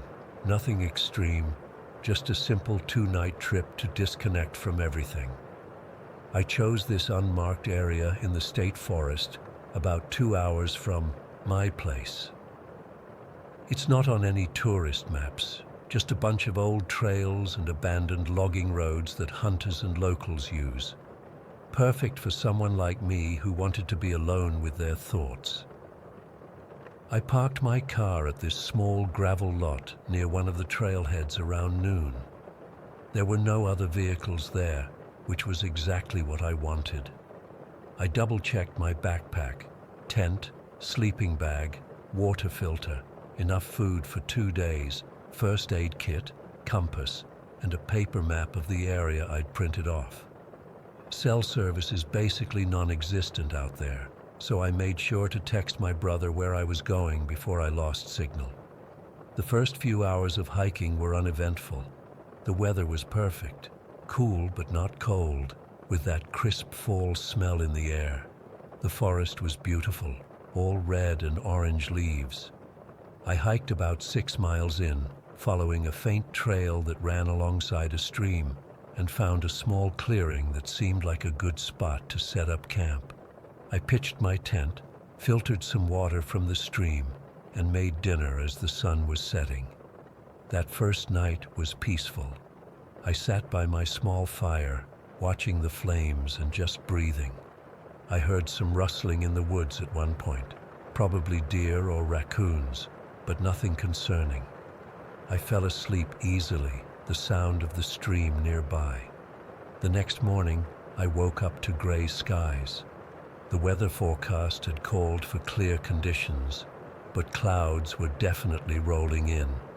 I decided I'd cut my trip short and head back to the car, but take a different route, make a big loop instead of backtracking. According to my map, there was another trail that would eventually connect back to where I'd parked. I packed up my campsite, making sure to leave no trace, and started hiking around 9 in the morning. Everything was fine for the first couple of hours. The trail was fainter than the one I'd come in on, but still visible enough to follow. But then it started to fade out completely. I'm not sure exactly when I lost it. The forest floor was covered in fallen leaves, making it hard to see where the trail was supposed to be. I didn't panic at first. I had my compass and knew roughly which direction I needed to go. I figured I'd eventually hit another trail, or at least come to a landmark I could use to reorient myself, so I kept walking, checking my compass every few minutes. That's when things got weird. It was around 1 in the afternoon when I came across what looked like an old, abandoned campsite. Not a proper campsite, just a small clearing with a cold fire pit in the middle. At first, I was relieved. I thought I could use it to figure out where I was on the map, but as I got closer, something felt off about the place. The fire pit was old, really old. The ashes were washed out and mixed with dirt, like they'd been there for years. Around it were a few scattered items: a rusted camping stove that looked like it was from the 80s, a chipped blue enamel mug with a tree design on it, and an old tin can of beans. Something about that can immediately caught my attention. It was dented and dirty, covered in a thin layer of grime, but still unopened. I picked it up, and that's when I saw it. Someone had scratched a message into the side of the can. Not carelessly, but deliberately, with what must have been a knife or something sharp. It said, "These are the beans of a killer." I nearly dropped the can. The words were deeply etched, like whoever did it wanted to make sure the message would last. I turned the can over in my hands, looking for an expiration date. I found it stamped on the bottom, July 1997. This wasn't from some recent camping trip gone wrong. This stuff had been sitting here for years, decades even. The whole site looked forgotten, abandoned in a hurry maybe. I should have just put the can down and walked away. That would have been the normal thing to do. But something compelled me to keep it. I don't know why. Curiosity, I guess, or some stupid desire to have proof of what I'd found. So I slipped the can into my pack. The moment I did that, the atmosphere changed. I know how that sounds, but I swear the forest got quieter. The birds that had been chirping all morning suddenly went silent, and I had this overwhelming feeling of being watched. I kept looking over my shoulder as I hiked, seeing nothing but trees and more trees. The clouds were getting darker, and I knew I needed to find my way back to the car before it rained. I checked my compass again and adjusted my course. For the next 3 hours, I felt like something was following me. I'd hear a twig snap behind me, turn around, and see nothing. I'd catch movement out of the corner of my eye, but when I looked, there was just the wind in the branches. I started walking faster, nearly jogging at times. The whole time, I was acutely aware of that can in my backpack. It felt heavier than it should have, like it was somehow pulling me down. Finally, around 4 in the afternoon, I recognized a rock formation I'd passed on my way in. From there, I was able to find the main trail again and make it back to my car just as the first raindrops started falling. I threw my pack in the passenger seat and drove home, checking my rearview mirror more than was necessary. Once home, I took a long, hot shower, trying to wash away the uneasiness I felt. But I couldn't stop thinking about that can and its message. These are the beans of a killer. What did that even mean? Was it some sick joke? A confession? I got on my laptop and started researching the area where I'd been hiking. That's when things got even more disturbing.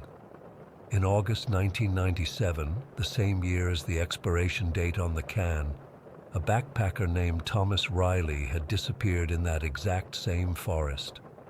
His car was found abandoned on one of the gravel roads, but despite extensive searches, they never found him. The case went cold. Then in 2006, a hiker was found dead in the same general area. His name was Mark Levin, and he died from blunt force trauma to the head. The investigators initially thought he'd fallen and hit his head on a rock, but then they found something odd. An unopened can of beans with its label scratched off, placed upright in his fire pit. The case was ruled a homicide, but they never caught who did it. I felt sick reading this. The can I'd found, was it connected to these cases somehow? Had I stumbled upon some kind of killer's calling card? I couldn't sleep that night. I kept thinking about the can sitting in my backpack in the corner of my bedroom. Around 3 in the morning, I got up, grabbed the pack, and drove to the edge of town.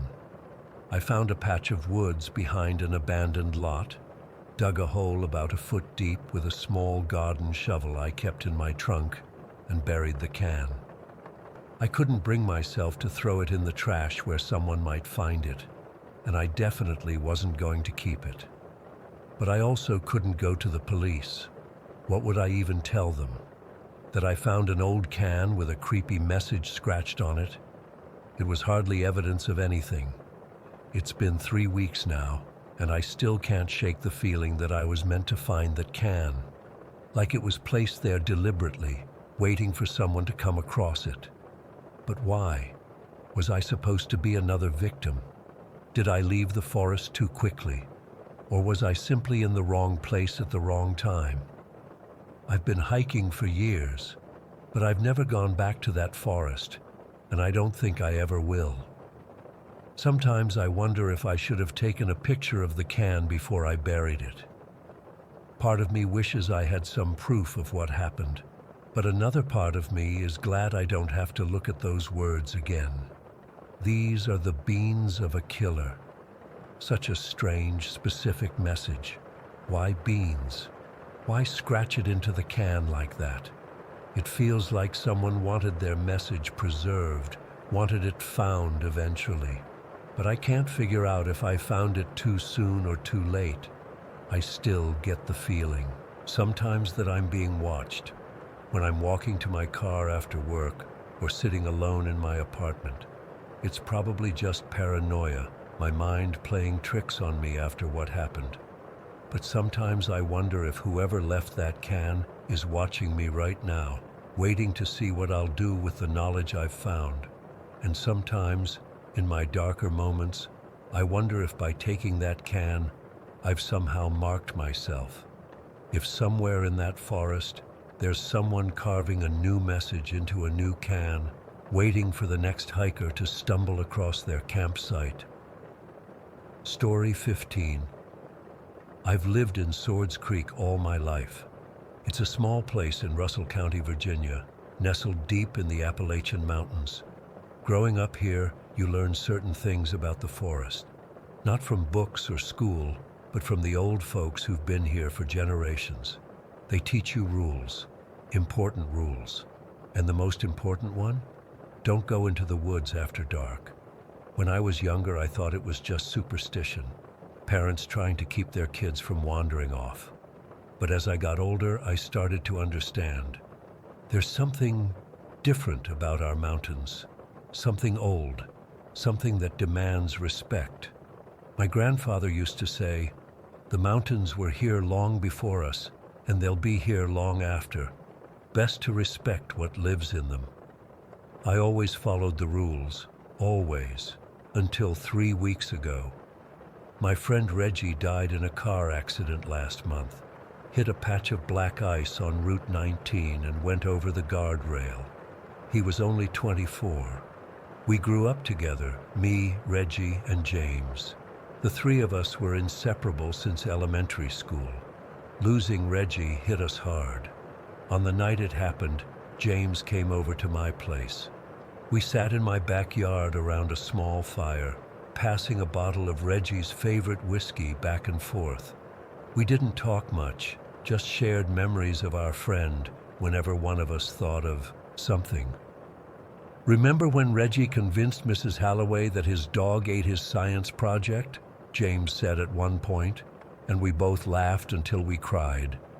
By midnight, we were both pretty drunk.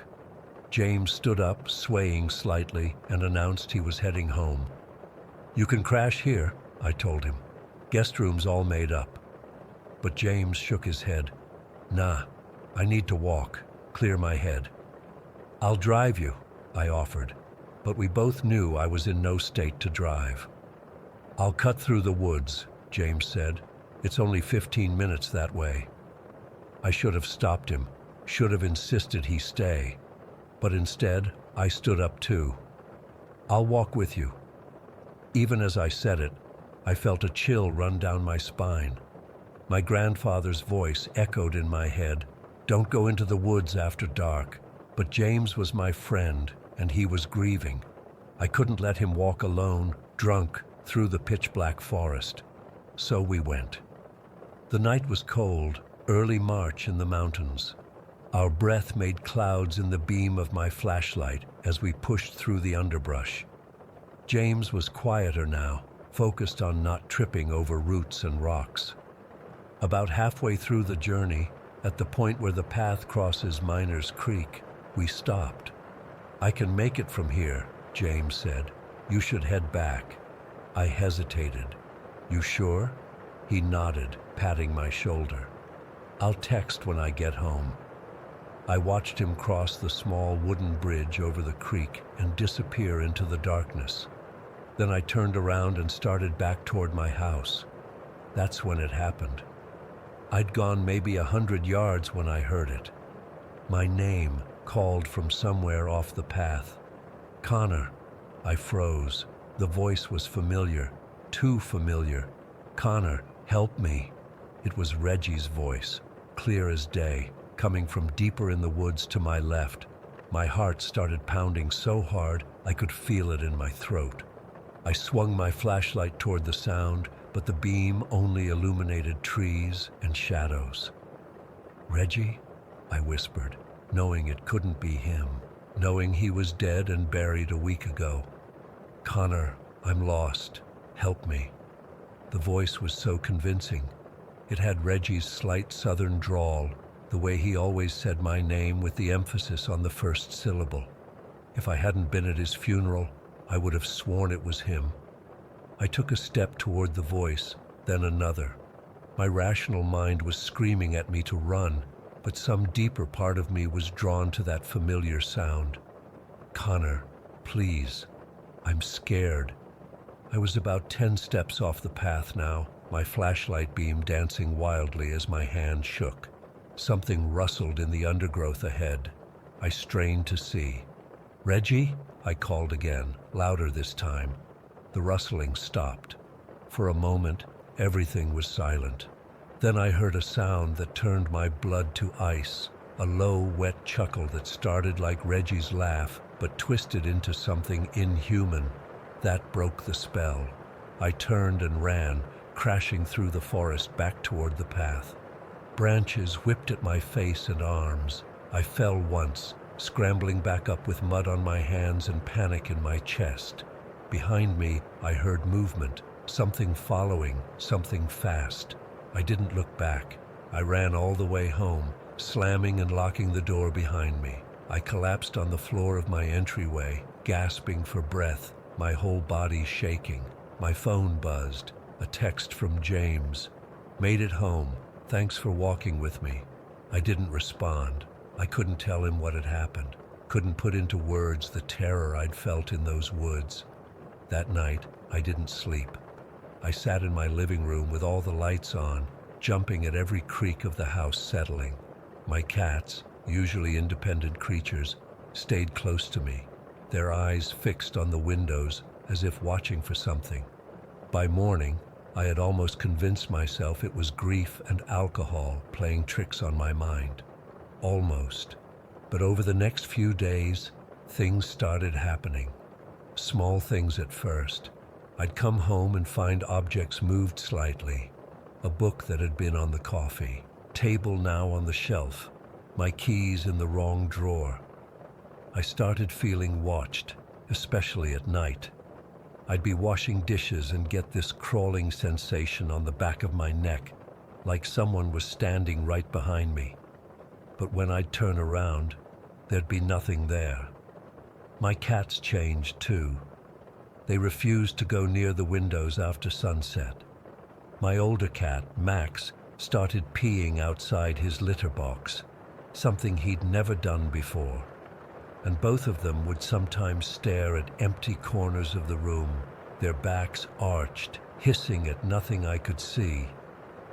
4 days after my experience in the woods, I decided to talk to James about it. I needed to tell someone, and he was the only person who might understand. I texted him and asked if he wanted to come over. "Sure," he replied. "I'll head over after work. Around 6? I agreed and spent the day cleaning, trying to keep my mind occupied. Around 5:30, I jumped in the shower, figuring I had time before James arrived.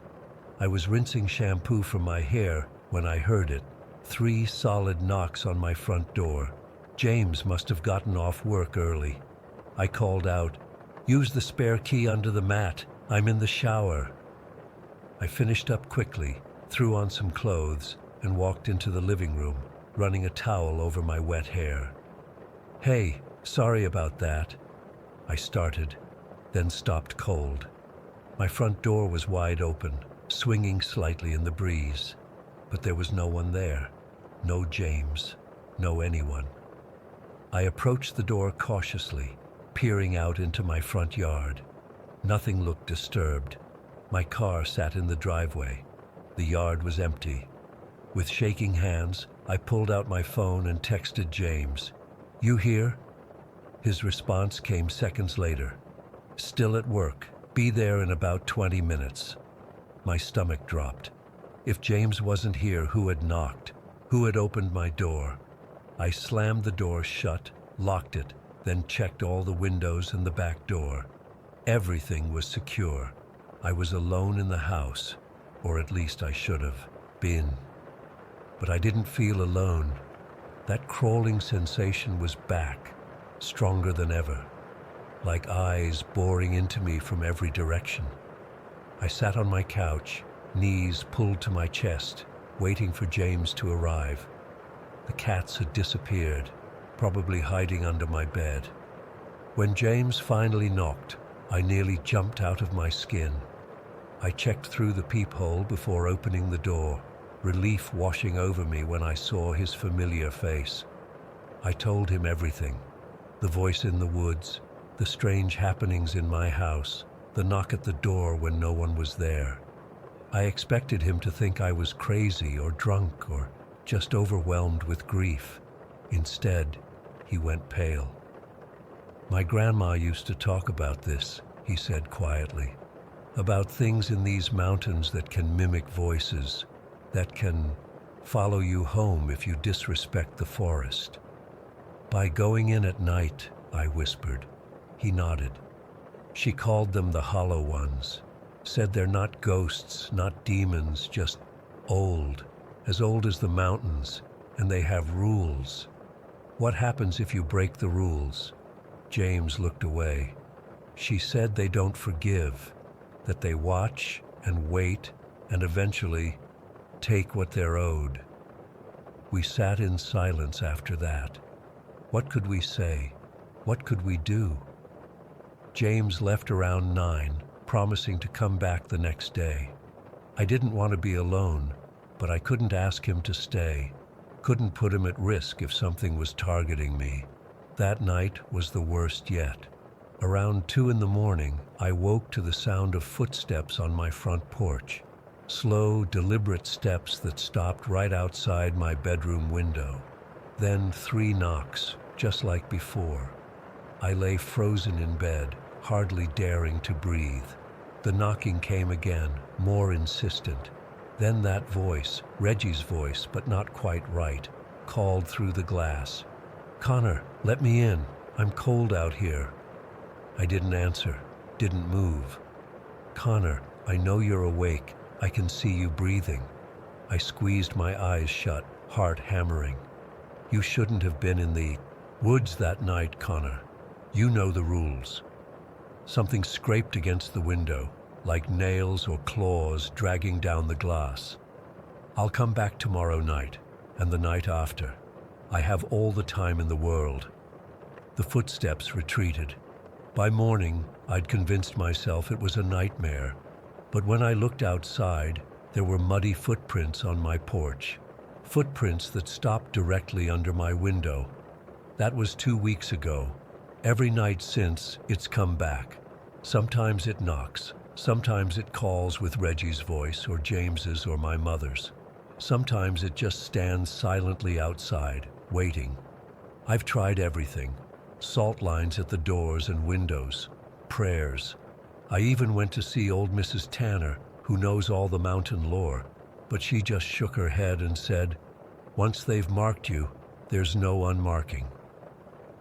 I don't go out after dark anymore. I've taken to sleeping in short bursts during the day. James comes by when he can, but he's got his own life. He can't babysit me forever. Last night it didn't knock, didn't call out, but this morning I found my spare key, the one that's always under the welcome mat, sitting on my kitchen table. It's letting me know it can come in any time it wants. I'm writing this all down because I don't know how much longer I have. The thing from the woods, the hollow one, it's patient, but I can feel it getting closer, more persistent, more bold. I broke the rules. I went into the woods after dark, and in these mountains, there's always a price to pay. Story 16. I never thought I'd be sharing this. Even now, 5 years later, my hands are shaking as I type this out. but I need to tell someone what really happened during the search for Thomas Blackburn. I was one of the volunteer search and rescue members called in when Thomas went missing in Joshua Tree back in 2010. I'd been on dozens of searches before, but this one changed me. It was July 22nd when we got the call. Thomas Blackburn, 38, geology professor, hadn't returned from a solo research trip. Experienced outdoorsman, well prepared with water, food, GPS, satellite phone, the works. His friend reported him missing when he didn't check in as scheduled. I remember arriving at his campsite that evening. Everything was wrong. His Toyota was just sitting there, unlocked, keys in the ignition. His tent was perfectly set up, sleeping bag inside, neatly arranged. His satellite phone was on the picnic table, fully charged. Who leaves a charged satellite phone behind in the desert? It felt like he'd just stepped away for a minute and was about to walk back into camp. The rangers briefed us that night. Thomas had registered a specific itinerary that didn't include the Wonderland of Rocks area. But then, a family turned in vacation photos showing him there on July 20th. That became our search zone, 12 square miles of massive granite boulders, narrow passages, and confusing terrain. A natural maze where it's incredibly easy to get turned around. We started at sunrise on the 23rd. Midsummer in the Mojave is brutal. By 8 in the morning, it was already pushing 95 degrees. I was paired with Dave, another volunteer I'd worked with before. We were assigned the eastern section of the Wonderland. The first day was exhausting but standard procedure. Calling Thomas's name, checking crevices, looking for signs of disturbance. Nothing. Not a single trace. It was like he'd never been there at all. Day 2 is when things started getting weird. One of the teams found a single boot print matching Thomas's hiking boots. Just one print, not a trail of them. Like he'd taken a single step and then, flown away? A mile further, they found his empty water bottle wedged between rocks. I remember the moment they radioed in about finding his GPS. It was sitting on a flat rock with the batteries removed and placed beside it. Who takes the batteries out of their GPS in the middle of nowhere? And why place them so carefully next to the device? That night back at base camp, the lead ranger showed us Thomas's journal. His last entry from July 19th mentioned some unusual rock formation that wasn't on any maps. He wrote about talking to another hiker who told him about rooms in the rocks where the light behaves differently. Those words made my skin crawl even then. They'd also found his camera in his tent and checked the memory cards.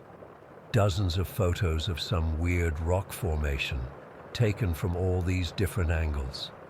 The last photo showed what looked like a narrow opening between huge boulders, just darkness beyond. I remember thinking, that's where he went. On day 3, Dave and I were reassigned to search near where they'd found the GPS. It was the most disorienting part of the Wonderland. Massive house-sized boulders creating these corridor-like passages that twist and turn until you have no idea which way is north. The rock faces are so high that GPS signals bounce all over the place. We'd been searching for about 4 hours when I noticed something odd about one of the rock walls. There was this section that looked different somehow. The coloration wasn't quite right. When I touched it, the rock felt warmer than it should have, even in the desert heat, almost vibrating. Dave didn't notice anything unusual about it, which I found strange. We kept moving, marking our path with small cairns so we wouldn't get lost. The passages kept getting narrower, darker. At one point, we had to use our flashlights even though it was midday. That's when we heard it.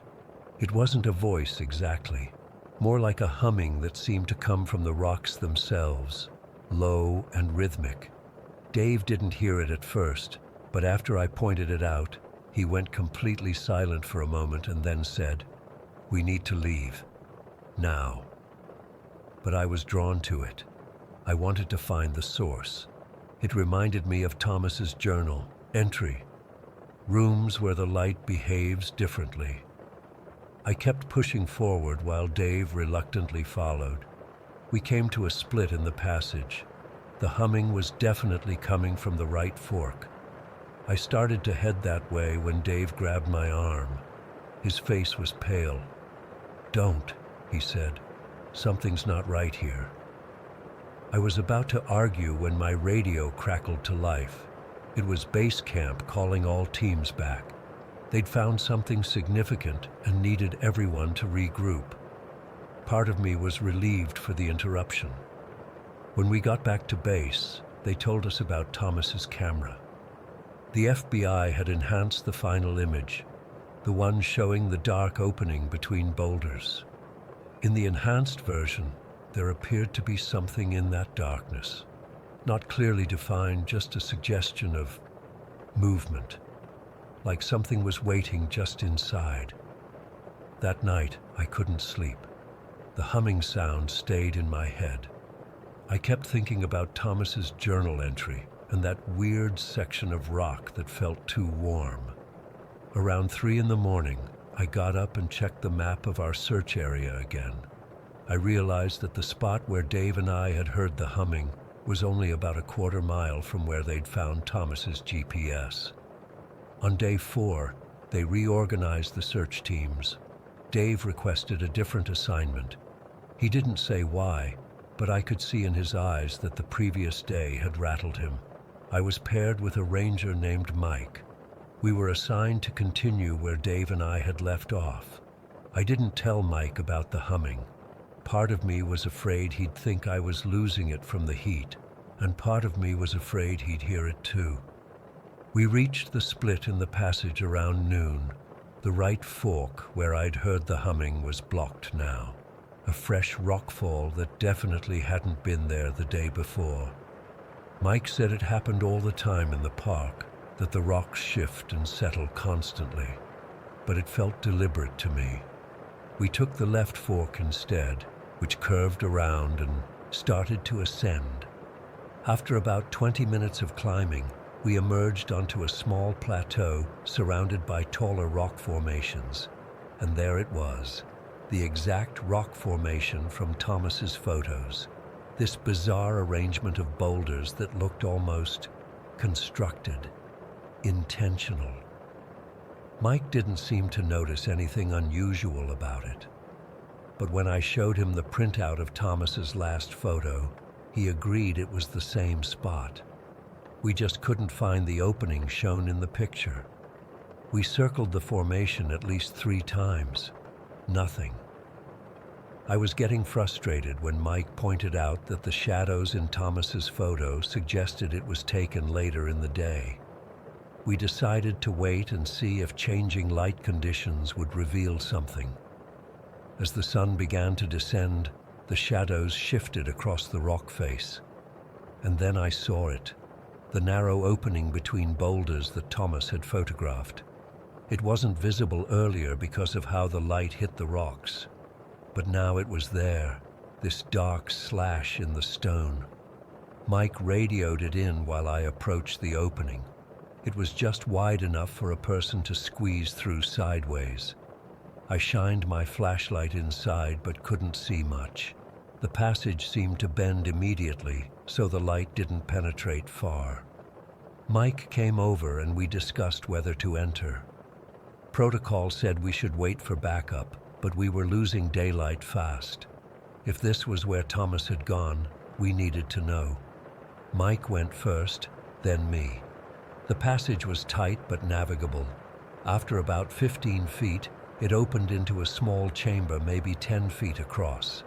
Our flashlights revealed nothing unusual, just a natural rock room. No sign of Thomas. But there was another opening on the far side. This one even narrower, requiring us to remove our gear belts to squeeze through. Mike hesitated, but I insisted. If Thomas had come this far, he might have continued. The second passage was longer and sloped downward. The air got noticeably cooler, and then I heard it again. That humming. Mike heard it too this time. He whispered, "What is that? Equipment somewhere?" We emerged into a larger chamber where our flashlights couldn't reach the ceiling. The humming was definitely coming from here, but there was no obvious source. The floor was smooth, unlike the rough terrain we'd been crossing all day. Almost polished. And that's when I noticed the walls. They had these faint markings on them. Not graffiti. These looked ancient. Geometric patterns that seemed to shift when you weren't looking directly at them. Mike was examining something on the ground. Thomas's day pack. It was unzipped but intact, with some energy bars still inside. No sign of his water bottle or GPS. Those had already been found elsewhere. We radioed base camp immediately, but couldn't get a signal. Too much rock overhead. We knew we needed to report this find, but neither of us wanted to leave the chamber until we'd searched it thoroughly. The chamber had 3 more openings leading deeper in. We picked the middle one, marking our path with glow sticks. The humming grew louder as we continued. The passage eventually opened into yet another chamber, this one with a ceiling so high our flashlights couldn't illuminate it. In the center of this room was a perfectly circular pool of what looked like water, about 6 feet across. The surface was completely still, reflecting our lights like a mirror. The humming seemed to be coming from this pool. Mike approached it cautiously. I was a few steps behind when he suddenly froze. "Do you see that?" he whispered. I moved beside him and looked down into the pool. At first, I just saw our reflections. Then the surface seemed to ripple, though neither of us had touched it. Our reflections distorted, stretched, and then they weren't our reflections anymore. I was looking at Thomas Blackburn's face. He seemed to be looking right back at us, his expression one of terror. His mouth moved like he was shouting, but all we could hear was the humming. Mike reached toward the surface. I tried to stop him, but I was too slow. His fingers barely touched the liquid when he let out this awful scream and jerked backward with such force that he knocked me down. When I looked up, Mike was gone. Just gone. Not in the chamber, not in the passage we'd come through. His flashlight lay on the ground where he'd been standing, still on. I panicked.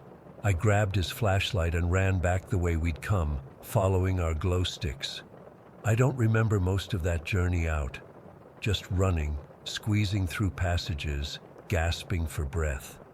When I finally emerged onto the plateau, the sun had set. I tried the radio again, and this time got through. I was hysterical, babbling about the chambers, the pool, Mike disappearing. They thought I was suffering from heat exhaustion. A rescue team found me still on that plateau 2 hours later. I led them back to the opening, but it was gone. Just solid rock where the passage had been. They searched the entire formation and found nothing. No openings, no chambers, no pool, and no Mike. They found his truck keys and wallet in my pocket. I have no memory of taking them. They never found his body. The official report says Mike fell into a crevice that I couldn't locate in my panicked state. They say Thomas probably suffered a similar fate. They say the desert heat and dehydration can cause hallucinations. 5 years later, they found one of Thomas's hiking boots miles from where we searched. I wasn't surprised. Sometimes I still hear that humming in my dreams, and sometimes, when I look in the mirror too long, I see Thomas looking back at me, still trying to tell me something. I quit search and rescue after that. I moved away from California entirely, but I know what I saw. There are places in those rocks that shouldn't exist, places where people disappear, and I think Thomas Blackburn found one of them. Story 17. I've debated sharing this for months now. Part of me wants to forget it ever happened, but I keep searching for answers, for anyone who might have experienced something similar.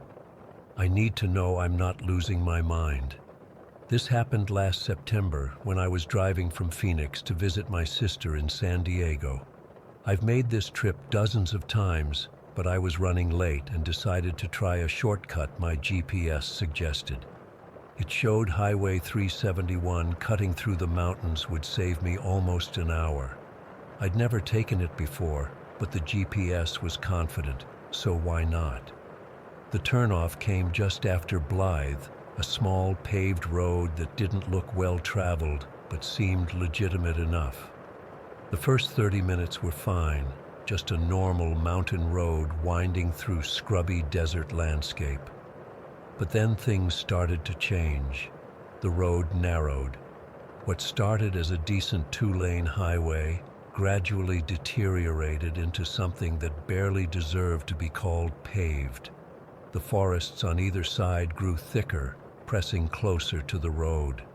I checked my GPS, which still showed I was on Highway 371. But something felt off. I hadn't seen another car for almost an hour. I remember checking the time. It was 3:15 in the afternoon. The sun was still up, but the thick trees created shadows that made it feel much later. That's when I spotted the first car. A light blue Buick sedan pulled over with its hazard lights blinking. My first instinct was to keep driving. I was already getting a weird feeling about this road. But what if someone needed help?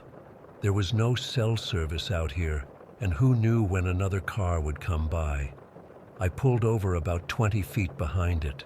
The car was just sitting there, hazards blinking rhythmically. No movement inside that I could see. I sat in my car for a minute, debating what to do, then finally got out. "Hello?" I called out, approaching slowly. "Anyone need help?" No response. The driver's door was slightly ajar. When I got closer, I could see the keys were still in the ignition.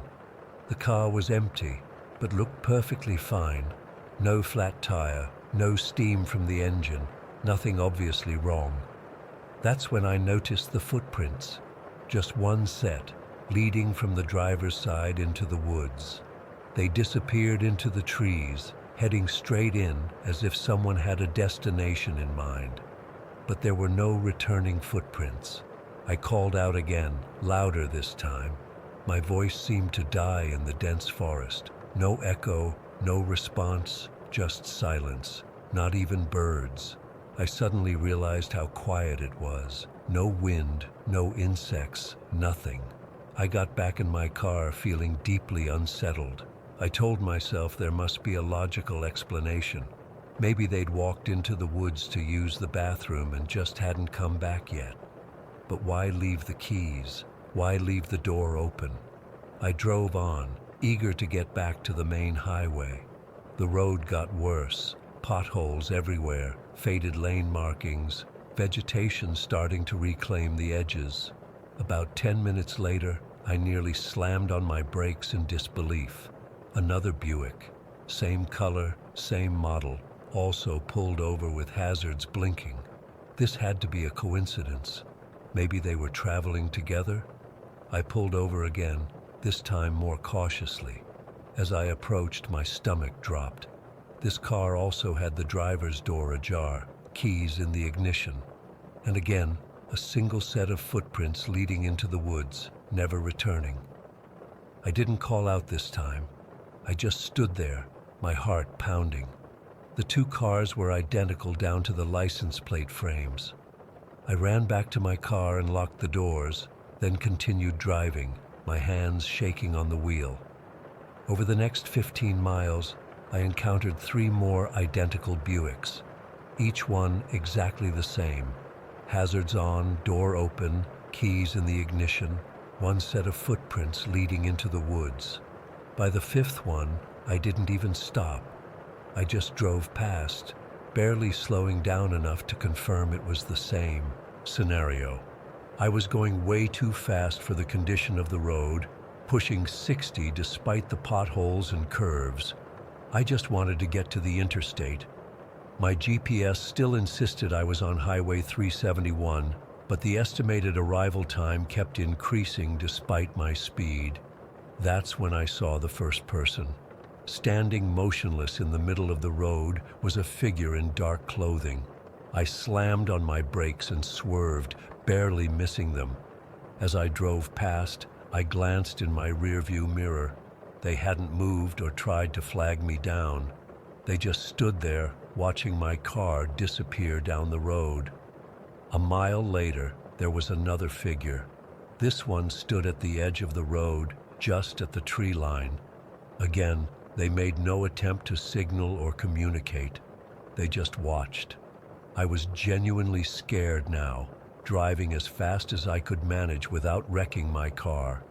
The figures became more frequent, sometimes alone, sometimes in small groups of 2 or 3, always motionless, always watching. None of them looked injured or in distress. They were just waiting. I glanced down at my gas gauge and felt a new wave of panic. It had dropped from half a tank to nearly empty in less than an hour. That wasn't possible. My car couldn't burn through gas that quickly. I needed to find a gas station or I'd be stranded here with whatever was happening. Like an answer to a prayer I hadn't spoken, a small gas station appeared around the next bend. It was old, not retro-styled but genuinely old, with mechanical pumps and a single-story building with a faded sign that just said, "Gas." I pulled in, not even caring about the strangeness anymore. I needed fuel. The pumps looked ancient but functional. As I got out to fill up, I noticed a newspaper in a stand by the door. The date caught my eye. November 27th, 1993. But it wasn't yellowed or aged. It looked brand new. I went inside to pay, and the small convenience store looked like a time capsule from the early 90s. The prices, the products, everything. Behind the counter was an old book, open to a page with 2 columns of names. One column was headed "Returned" and had maybe 10 names. The other column, "Remaining," had dozens. An elderly man in what looked like a gas station uniform from decades ago stood behind the counter. He didn't seem surprised to see me. "You've found your way to Highway 371, he said. It wasn't a question. My GPS directed me here. Is this the right way to the interstate?" My voice sounded strange even to myself. He shook his head slowly. Highway 371 was decommissioned in 1994. Too many people went missing. They tried to erase it from all the maps, but somehow people still find their way here. He gestured to the book. Those who belong to this road eventually become part of it. They wait for others to join them. I felt cold all over. "What do you mean, belong to this road?" "Some people are just drawn here," he said, as if that explained everything. "The road calls to them. Once they arrive, most of them stay." I put a 20 on the counter, not even knowing if my modern money would work here. "I need to get back to the interstate." He took the bill without comment. "Keep driving east. Don't stop again, no matter what you see. And remember, the road decides who returns and who remains." I ran back to my car, not bothering with my change. The gas gauge now showed full, though I hadn't pumped any gas. I sped away from that station as fast as my car would go. The figures along the roadside became more frequent the further I drove. Sometimes they stood only a few feet apart, lining both sides of the road like some kind of grotesque parade route. None of them moved. They just watched. I gripped the steering wheel so hard my knuckles turned white, focusing only on the road ahead. Don't stop. Don't look at them. Just drive. After what felt like hours, I finally saw a sign for the interstate. The The forest thinned out, the road widened and improved, and suddenly I was merging onto I-10 as if nothing had happened. Other cars, normal traffic, the real world. I pulled into the first rest area and sat there shaking. According to my car's clock, I'd spent just over 2 hours on that highway.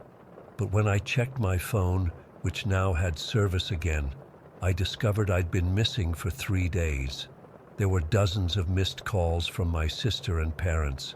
Apparently, I'd never arrived at my sister's house. They'd filed a missing persons report. According to everyone, I had simply vanished. I tried to explain what happened, but of course, no one believed me. The police said I must have hit my head or had some kind of breakdown. My family just seemed relieved I was alive. I've spent months researching Highway 371 since then. According to official records, it never existed. No such highway was ever built or decommissioned in that area. My GPS shows no record of the route I took that day. But sometimes, late at night, I find obscure forums where others share similar stories. Wrong turns that led to strange highways, roads where time moves differently, places populated by watchers and abandoned cars, and always that sense that the road itself is somehow alive, choosing who returns and who remains. I don't know what happened to me that day. I don't know who those people were or why they chose to stay. All I know is that sometimes, when I'm driving at night, my GPS will suddenly suggest a new route, a shortcut I've never seen before. I always decline. Story 18. I still can't sleep properly. Every time I close my eyes, I see her face. That woman's terrified expression as she screamed at me to turn back. I'm writing this down, hoping someone might recognize what happened to me or offer some explanation, because I'm starting to question my own sanity. It was 3 weeks ago, on a Friday night. I was driving back from visiting my sister in Sarasota. It was getting late, probably around 10:30, and Highway 41 was practically deserted. I'd taken this route dozens of times before, but something felt different that night. The darkness seemed heavier somehow, pressing against my car windows like it wanted in. I remember I was listening to a true crime podcast, one of those missing persons episodes. The irony isn't lost on me now. My headlights were the only real source of light on that stretch of highway, cutting through the darkness and occasionally reflecting off the eyes of animals watching from the tree line. I first noticed the car in my rearview mirror about 40 minutes into my drive home. An old sedan, really old, like maybe from the 70s, with rusty edges and a dented front bumper. It was hanging back at first, keeping a consistent distance. I didn't think much of it until it started getting closer, its headlights suddenly bright in my mirrors. I'm not usually paranoid, but being a woman alone on a dark highway, I got nervous. I adjusted my grip on the steering wheel, checked that my doors were locked, and kept driving. The speed limit was 65, and I was going just over 70. The sedan kept pace behind me, not aggressive, but persistent. After a few minutes of this, I decided to pull over to the shoulder and let them pass. It was probably just someone in a hurry, and I didn't want to feel pressured. I slowed down, put on my hazards, and eased onto the shoulder. The sedan slowed down too. It didn't pass me right away, which sent a chill down my spine. Then, as I was about to hit the gas again, it pulled up alongside me. I still get goosebumps thinking about what I saw. The driver was a woman, maybe in her 40s, with long dark hair that hung limply around her face. Even in the dim light, I could tell something was wrong with her. Her skin was pale, not just regular pale, but a sickly gray-white that made her look almost dead. Her cheeks were sunken and dark circles surrounded her eyes. Our gazes met through the windows, and that's when it happened. Her face contorted into an expression of absolute terror, and she screamed something at me. I couldn't hear her through the closed windows, but I could read her lips clearly enough. "Turn back." My heart was pounding so hard I could feel it in my throat. She kept screaming, gesturing wildly for me to go back the way I came.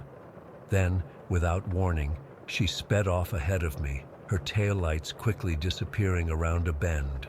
I sat there for a minute, my hands shaking on the wheel. Part of me wanted to follow her advice and turn around, but that would mean an extra 2 hours of driving, and I was already tired. Plus, what was I supposed to be afraid of? Some vague warning from a stranger who looked like she was on something. After a few deep breaths, I pulled back onto the highway and continued driving. I kept checking my mirrors, half expecting to see the sedan again, but the road behind me remained empty. About 15 minutes later, I saw a turnoff I hadn't noticed before. There was a small green sign that read "Scenic Route" with an arrow pointing down a narrower road. I thought taking a detour might be smart. Find a more populated area, maybe stop at a gas station where there would be other people around. I signaled and turned onto the smaller road. It was immediately different from the highway, narrower, with thick trees lining both sides. The pavement was older, cracked in places, with faded yellow lines down the center. My headlights didn't seem to reach as far ahead as they should have. After driving for maybe 5 minutes on this road, I noticed another sign partially obscured by overgrown branches. As I passed it, I caught only a glimpse of the words, "Vanishing mile ahead." I figured it was some local landmark or tourist thing. That's when I saw her again. The woman from the sedan was standing by the roadside, her car nowhere in sight. She was just standing there, completely still, her eyes fixed on my approaching car. I slowed down, wondering if she needed help, despite how much she'd freaked me out earlier. As I got closer, I could see her more clearly in my headlights. She looked even worse than before. Her clothes, a simple button-down shirt and jeans, were dirty and torn in places. Her hair was tangled and wild, like she'd been running through the woods. But it was her eyes that really got to me. They were wide with panic, darting between me and something behind her that I couldn't see. I stopped the car about 20 feet from her, keeping the engine running. Part of me was saying this was stupid, that I should just drive away, but I couldn't leave someone who might need help. I rolled down my window just a crack. "Are you okay?" I called out. She rushed toward my car, moving in this jerky, desperate way that made my stomach twist. When she reached my door, she pressed her face close to the window gap. Her breath fogged the glass. At least I knew she was alive. "You need to turn around," she said, her voice hoarse like she'd been screaming for hours. "You need to go back the way you came, right now." "What's wrong?" I asked. "Do you need me to call someone?" She shook her head frantically. No, you don't understand. There's something on this road, something that lures you in. If you keep going, you might never come back." I remember thinking she must be having some kind of mental health crisis. "Let me help you," I offered. "I can give you a ride to the nearest town." "I can't leave," she whispered, and I swear her eyes filled with tears. "I've tried. So many times. It won't let me go. But you can still get out. Turn around, drive back to the highway, and don't stop for anything." I was about to respond when she suddenly went rigid, her eyes fixed on something over my shoulder, down the road behind me. The color drained from her already pale face. "They're coming," she whispered. I looked in my rearview mirror and felt my blood turn to ice. In the darkness behind my car, I could make out shapes, human-like figures emerging from between the trees. They moved strangely, like they were floating just above the ground. I couldn't see their faces clearly, but they seemed to be wearing old-fashioned clothes, like from another century. "Run!" the woman screamed, suddenly backing away from my car. "Go now!" She turned and sprinted into the trees on the opposite side of the road. I didn't wait to see what happened next. I threw my car into reverse, turned the wheel sharply, and performed the fastest three-point turn of my life. As I straightened out the car, pointing back the way I'd come, my headlights swept across the road ahead. The figures were closer now. In the brief moment my lights passed over them, I saw that they weren't quite solid. They seemed to flicker and waver, like heat rising from hot pavement. But their faces, God, their faces were clear enough. Hollow eyes, gaping mouths, expressions of such hunger and longing that it made my skin crawl. I floored it. My tires squealed on the pavement as I accelerated, gripping the steering wheel so hard my knuckles turned white.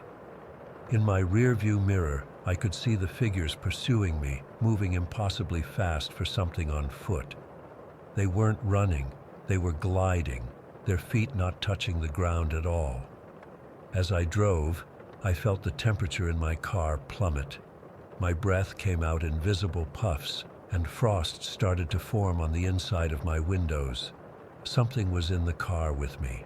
I could feel it, a cold pressure against the back of my neck, like icy fingers brushing my skin. A voice whispered in my ear, though I was alone in the car. "Stay with us. Just stop the car. It's so easy. Just stop." I didn't stop. I drove like hell, tears streaming down my face, muttering prayers I hadn't said since I was a kid. The road seemed to stretch on forever, much longer than it had been when I'd driven in. Trees blurred past my windows, and the shadows in my rearview mirror grew closer. Just when I thought they would catch me, I saw the junction ahead, the turnoff back to Highway 41. I took the turn so fast my car fishtailed, but I managed to keep control. As soon as my tires hit the main highway, the icy presence vanished. In my mirror, I could see the dark figures hovering at the edge of the turnoff, not crossing onto the highway. I drove non-stop all the way home, not even slowing down when I passed through small towns with their reduced speed limits. By the time I pulled into my driveway, I was shaking so badly I could barely turn off the ignition. For weeks after, I told myself it was just my imagination. I was tired, it was dark, and that woman had freaked me out. Maybe she was on drugs or mentally ill. The figures in the darkness, just trees moving in the wind. The voice in my car, just my own fears talking to me. But I know what I saw, what I felt, and I can't stop thinking about that woman. Is she still there? Was she ever real? Or is she something else? Something like those figures that chased me. Last night, I was driving home from work on a completely different route when I saw a sign I'd never noticed before. Vanishing mile ahead. Enter at your own risk. My blood went cold. I blinked, and the sign was gone. I checked my GPS to make sure I was on the right road. According to the map, I was exactly where I should be, but nothing looked familiar anymore. The road stretched out before me, lined with thick trees on both sides. I realized with growing horror that I had no idea how long I'd been driving or how far I'd strayed from my usual route home. I tried to turn around, but every road I took seemed to lead back to the same stretch of highway.